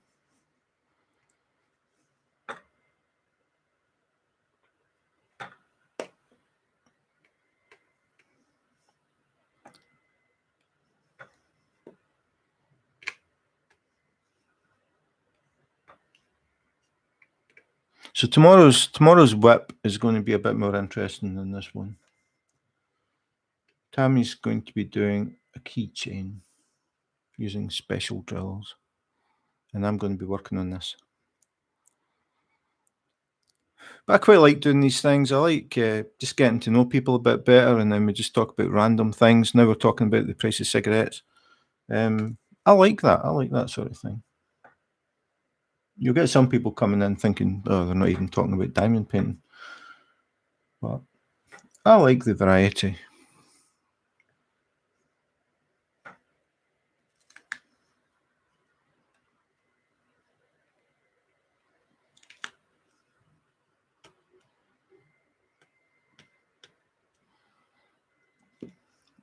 Tammy used to smoke as well. Hi, Helen. Welcome back.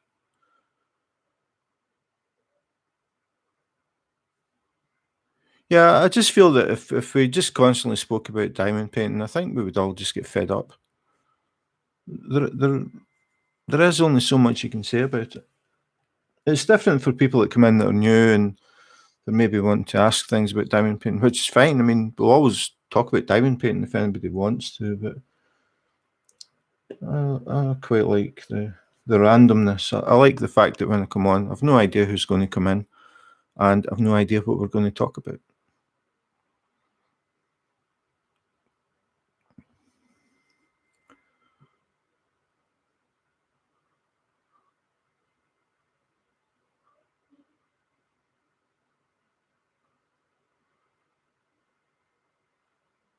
Yeah, I know. I think we would really because I mean we all diamond paint. I mean, some of us a lot longer than me, Angie.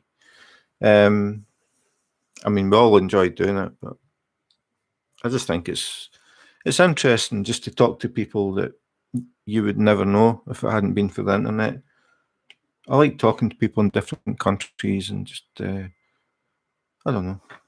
I don't know if it's nosiness or what it is. I just find it interesting, and I like the fact that everybody just chats as if we've known each other for a long time. Because if you just sit there and don't say anything, this doesn't work. You've got to basically join in to make it work. I mean, what have I got? 7 people in, but not everybody wants to talk, and I get that as well. Some people are quite happy just sitting in the background, just following the conversation. And I had the same thing on Periscope, exactly the same. Sometimes I'd have 60 people in, and only one person was talking, but we would just sit and well, not sit. I'd be out and about walking around Copenhagen, but we'd just be having a conversation. I think everybody else was quite happy just watching, looking at Copenhagen and listening to whatever we were talking about.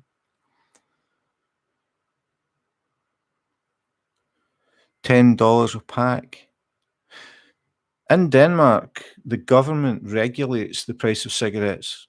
So in Denmark, any store, the price is the same. Every store, there is a set price for cigarettes, and they can't alter it. and I have no idea how much cigarettes are. I never buy them.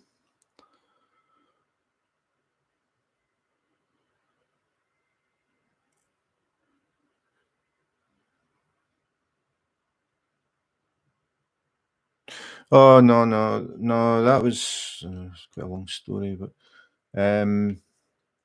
no, I used to do public talks. I did them for 16 years, and it was about exotic animals, and that purely was a hobby. But it became more than a hobby, I suppose. But I spent a lot of time with that, and I travelled quite a bit in the UK. Well, in Scotland definitely, but sometimes down to England or Wales.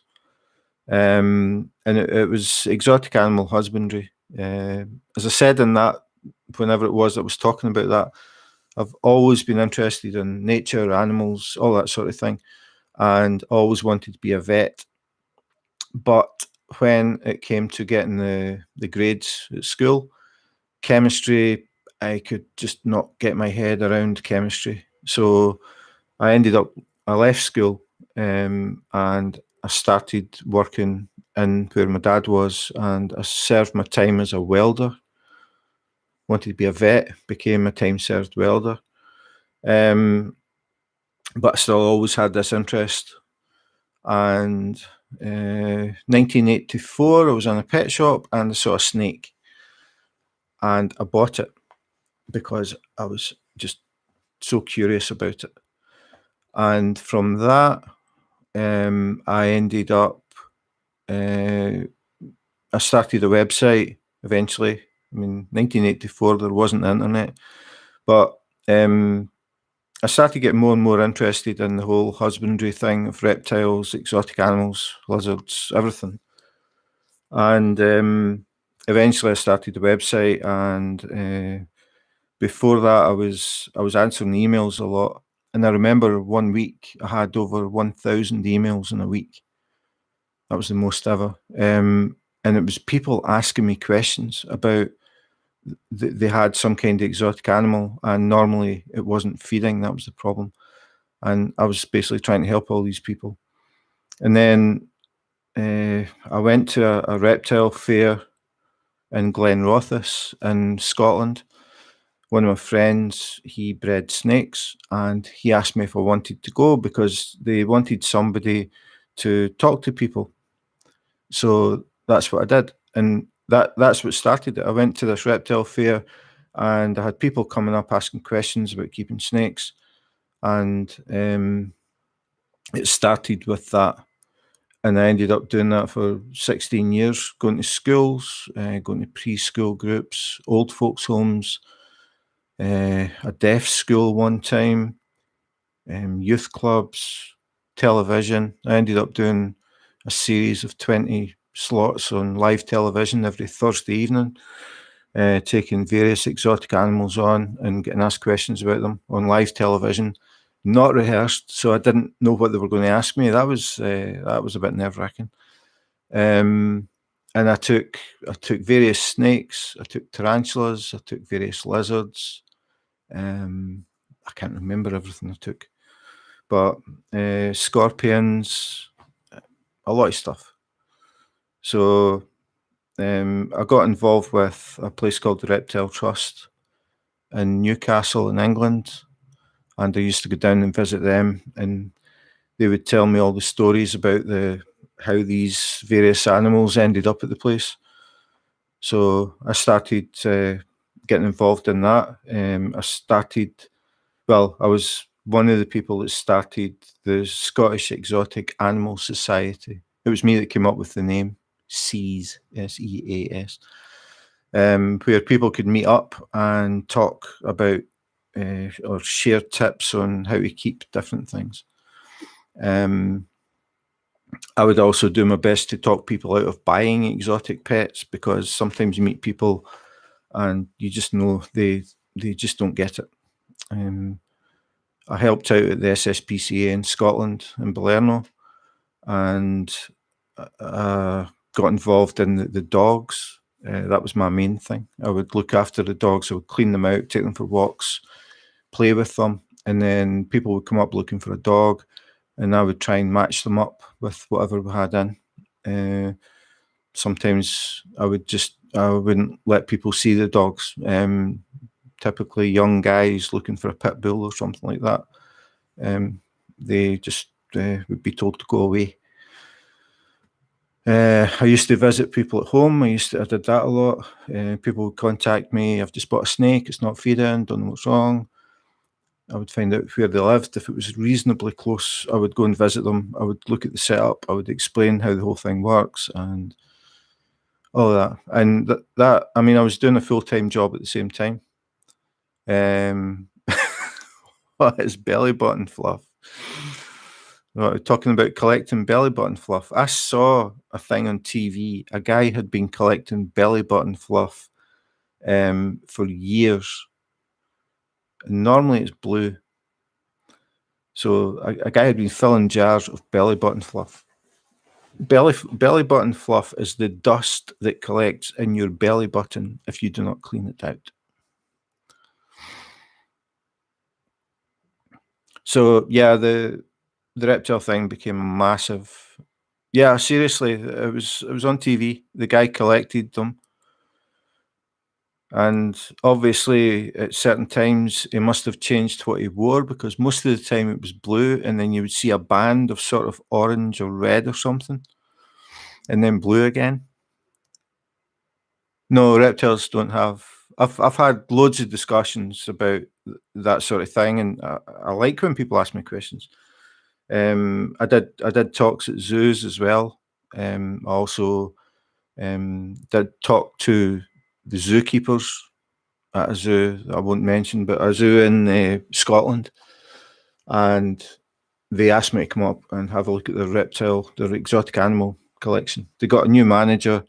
She felt that things weren't right, and got in touch with me and said, could you come up and have a look at our setups, because I don't think they're right, but I don't know enough to say what's wrong. So I went up there and I checked everything, all their exotic stuff, and I found a lot of things that needed improved. So I spent a lot of time going back and forward to them to get things fixed. You sort of take it for granted that a zoo knows what they're doing. I found out they don't always. Ended up at a meeting with the local council, the manager of the zoo, and the zoo's vet. That was quite an interesting meeting. But at the end of the day, things definitely improved. But again, I met so many weird people. Just their understandings of the animals was zero. I had a woman that wanted. She was looking for a snake that she could sit on her lap and pet while she was watching TV. I told her she was looking for a cat, not a snake. There was a woman in Glasgow who got a large Burmese python. A friend had it. It was getting too big, didn't want it. She wanted it because she'd always wanted a big snake. So she got a Burmese python and it ate her dog. So that made the headlines. There's lots and lots of stories. The guy who was trying to sell a caiman, which is a type of crocodile, he was trying to sell one in the local free paper, put an advert up, and the SSPCA replied to it, pretending to be a potential customer, arranged to meet him in a supermarket car park. They turned up with the police, and they opened the trunk of the car, and he had an adult caiman, about 7 feet long, in the back of his car. And they found out he had been keeping it in the bath at home.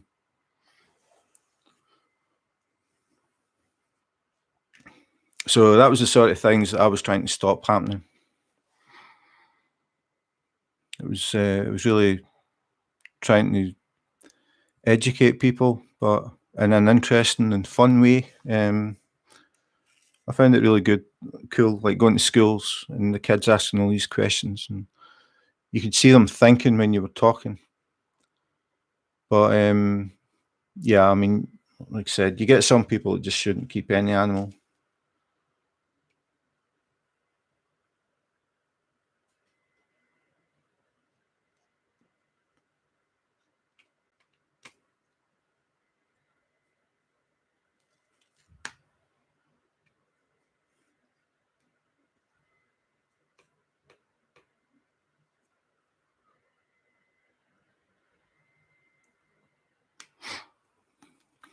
I was also in the newspapers a few times as well. And the very first time it happened, it was actually my dad. My dad called, he called me on the phone and he said, "You're in the paper." And I said, "Why?" And he read out the article, and I was like, "Oh yeah, I remember talking to that guy." And it said, "Snake expert Jim Lind says." So I had a few friends that kept snakes and things, and they found it highly amusing. Snake expert. I found it highly amusing as well. It's basically I'm a snake expert because I know one end from the other. I don't like the word expert at all in anything. When people, and I did meet people that were telling me that they were experts in reptiles, and that's a flashing red light when somebody tells you that they're an expert. Okay, I'm wandering off the thing. Don't start talking to me about reptiles. That just gets me totally off the subject. I'm just looking back. Yeah, the reptiles feel no, definitely not. Reptiles do not have feelings at all. They are very instinctive animals.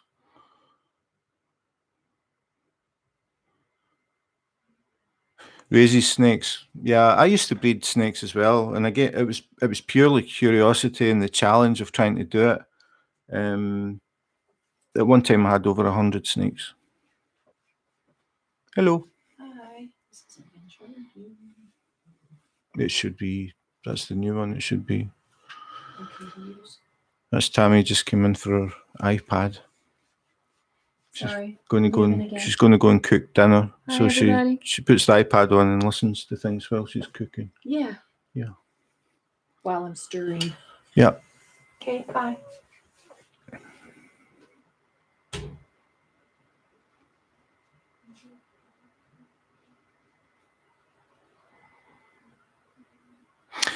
Yeah. Dumping animals is a big problem because snakes, depending on species, live anywhere between 15 to 35 years plus.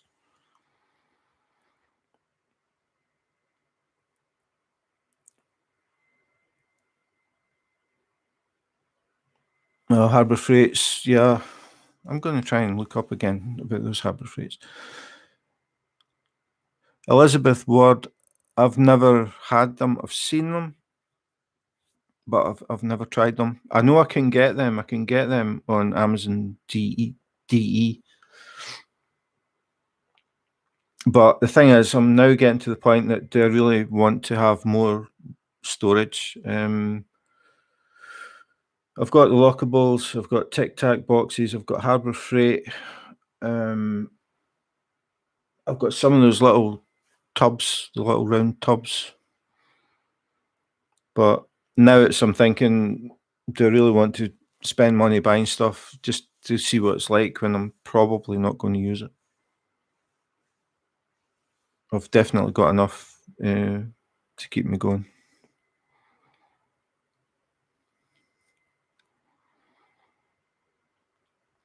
But going back to the dumped animals, that is a huge problem. People buying things and not realizing how big they get. That's another one.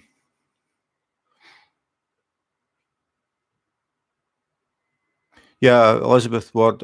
I've seen them on Amazon.de, but the Harbour Freights I couldn't find. I tried Amazon.co.uk as well and couldn't get them.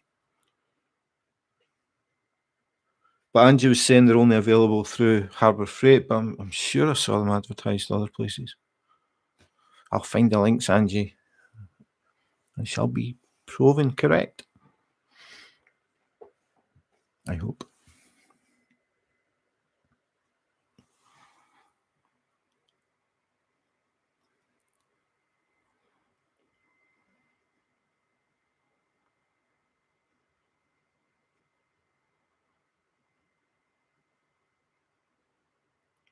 Do you know what kind of snakes your daughter's got, Lisa?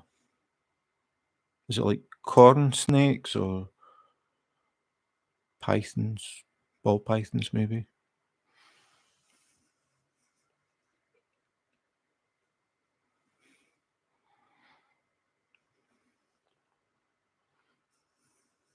I'll find it, Angie.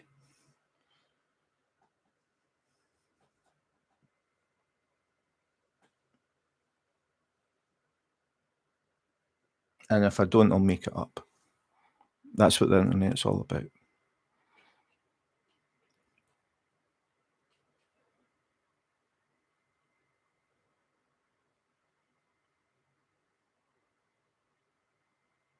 Oh, you did? Okay. Obviously, I'm not reading comments. I'm just going to have a look.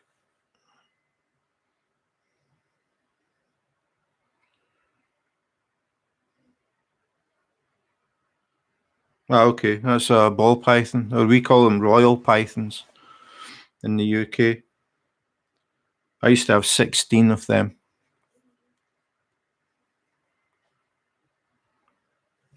People in the Facebook group are going to be wondering what's happening because we're starting to post stuff that we're talking about. What is it? Where is it? Oh. Thank you. Sorry. You're welcome. Bye. Bye. No, it's a new tablet. No cheating. It's a new tablet, and Tammy couldn't figure out how to find her Netflix button. So I bought that tablet so that I could do Heaven and Earth designs using that software. She's disappeared again. She's off to make dinner. Tammy is one of these weird people that likes to spend hours making dinner rather than just buying something and sticking it in the microwave. You can guess which type of person I am. My main recipe is remove packaging, pierce film lid, microwave on full power for 5 minutes. That's my favourite recipe.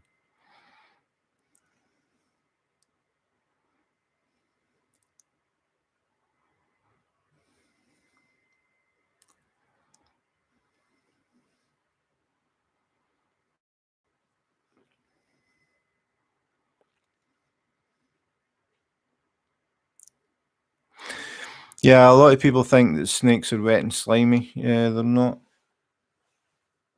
But I used to do a lot of handling sessions, like going around schools and shopping malls and all that sort of thing, where people could actually, if they wanted to, they could actually touch or hold the snakes. I enjoyed doing that because it sort of dispelled a lot of apprehension and a lot of misconceptions.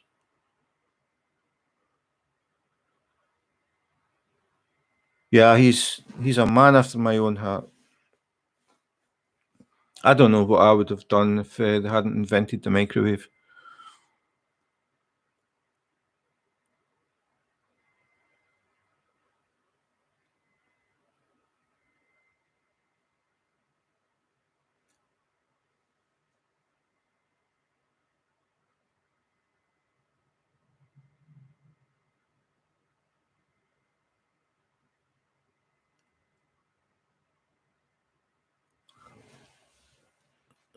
I'm just going to look back.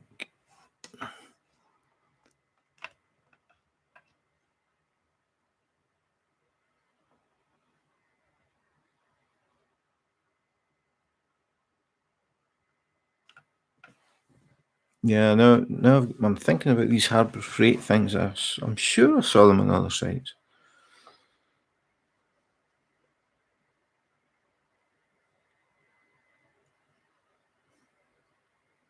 I'm checking on my phone now, Angie.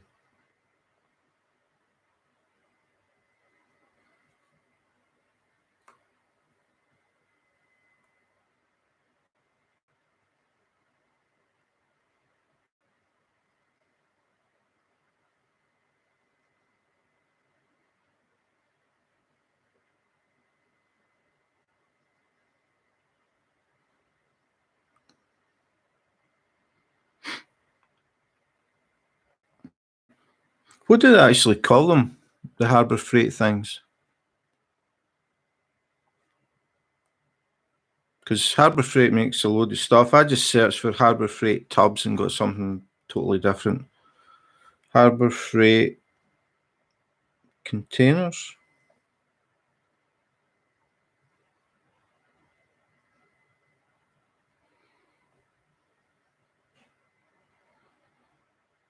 HarbourFreight.com.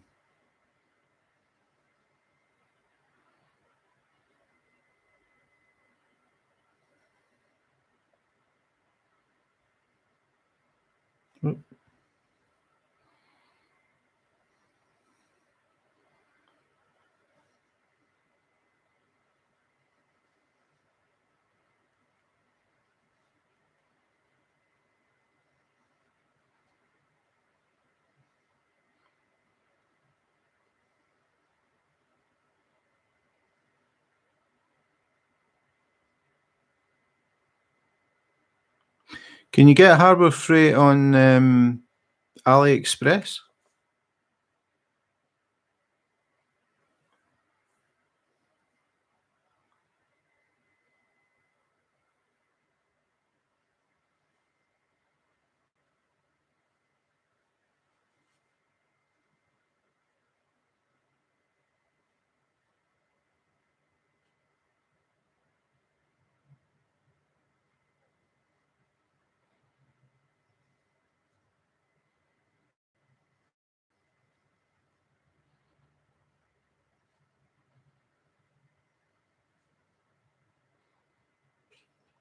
Oh, you tried it? Okay. I just put in Harbour Freight. That was a bad idea. I'm getting Everlifts and Man Lifts and I don't know what else. I think maybe they've deleted all those sites. I thought I saw, Angie, because I can't find them. They must have all been deleted since the last time I looked. So Harbour Freight are only available from Harbour Freight.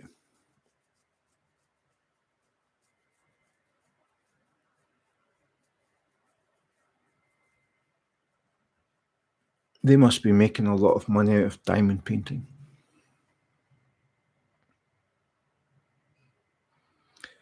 $5.99.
Angie, I found them on Amazon.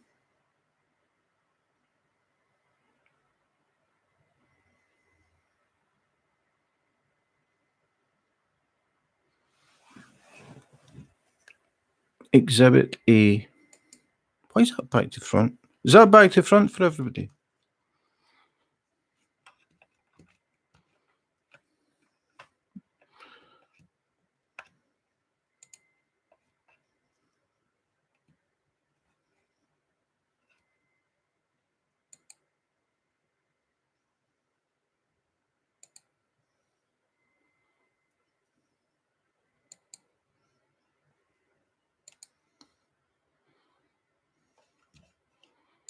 No, I'm messing up. That's the right way around.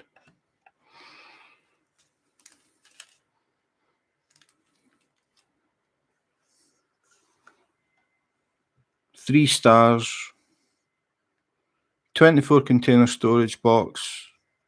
See, they actually say it's 24. Harbour Freight say 25, but the 25th box is the big box that holds the boxes. No, it isn't. Hang on.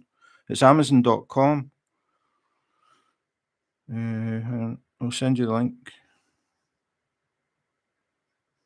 Copy. I don't think that isn't where I thought. It must have been Harbour Freight that I was looking at and just didn't realise that everything I was looking at was Harbour Freight. I'll send you it in Messenger, Angie.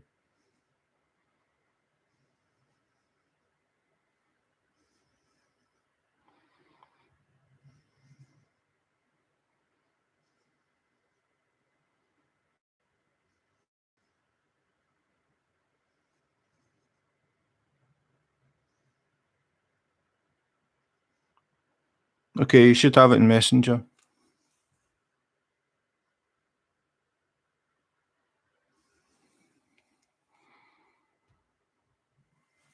Amazon.com, it says.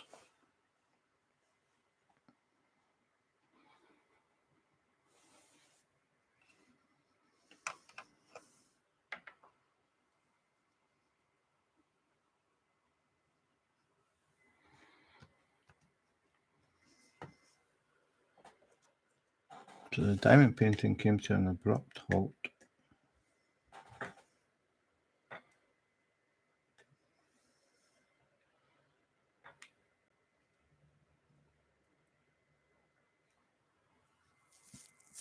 No problem. Like I said, I'm sure that isn't what I found because I tried Amazon. I'm sure I never found it.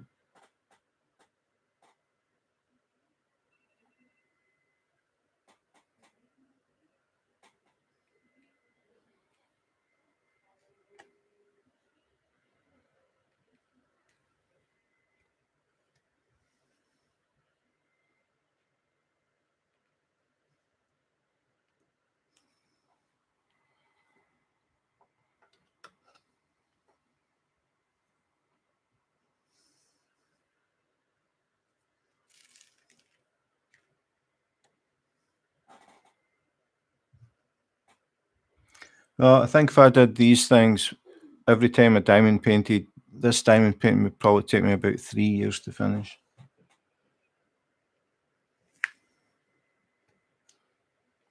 Nah.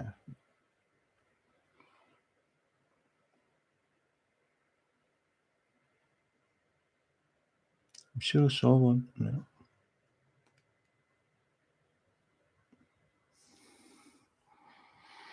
Okay, I think I've blabbed on long enough today. I'm going to head off and get a coffee. See what Tammy's making for dinner.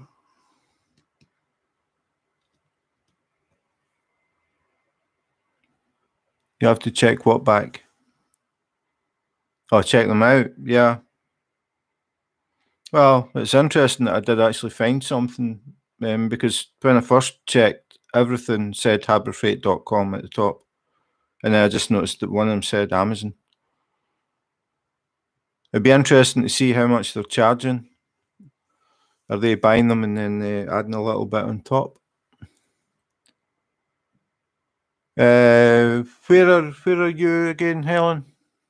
I don't know what she's making. I went and got groceries today, so there's a choice.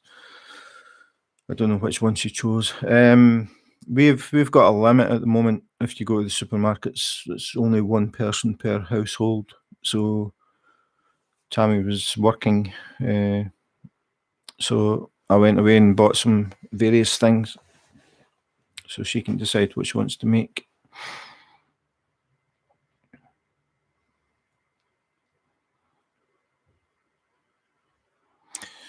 I was born in a place called Whitburn, which is just beside Hart Hill. It is midway between Glasgow and Edinburgh.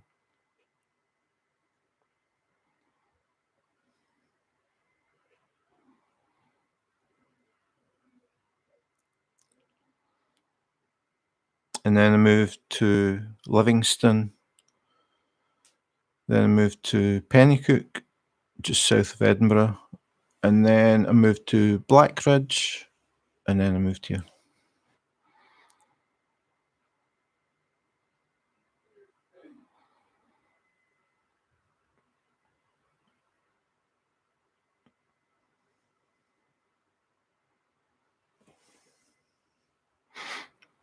I'm just waiting to see where Helen is, roughly. I can't remember if you told me. Don't expect me to remember things. Laura's a chef, I'll remember that.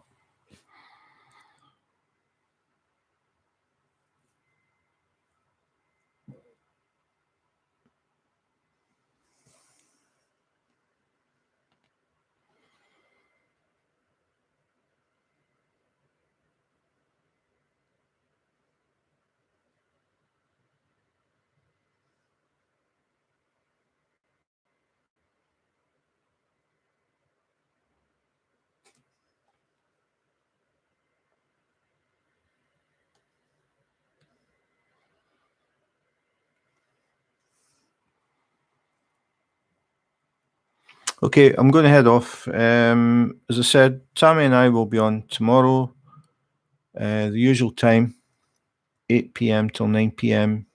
Central European time. So basically the same. Have to listen, get rid of service. No problem. I'm going to head off. I'm going to start selling Harbour Freights. I'll sell them for $18, Angie. You can buy as many as you want. Yeah, I've seen them. The Harbour Freights, the prices, it was $5.99 seems to be the price. So somebody is trying to get on the bandwagon. Yep, you too, Lisa. Have a good day and a good night. And everybody else, thanks for dropping in. It was interesting. Finding out some new things. And we also found out that somebody on Amazon is selling Harbour Freights for 3 times the price. Ah, Angie. Okay, $17. That's my final offer. But you pay shipping.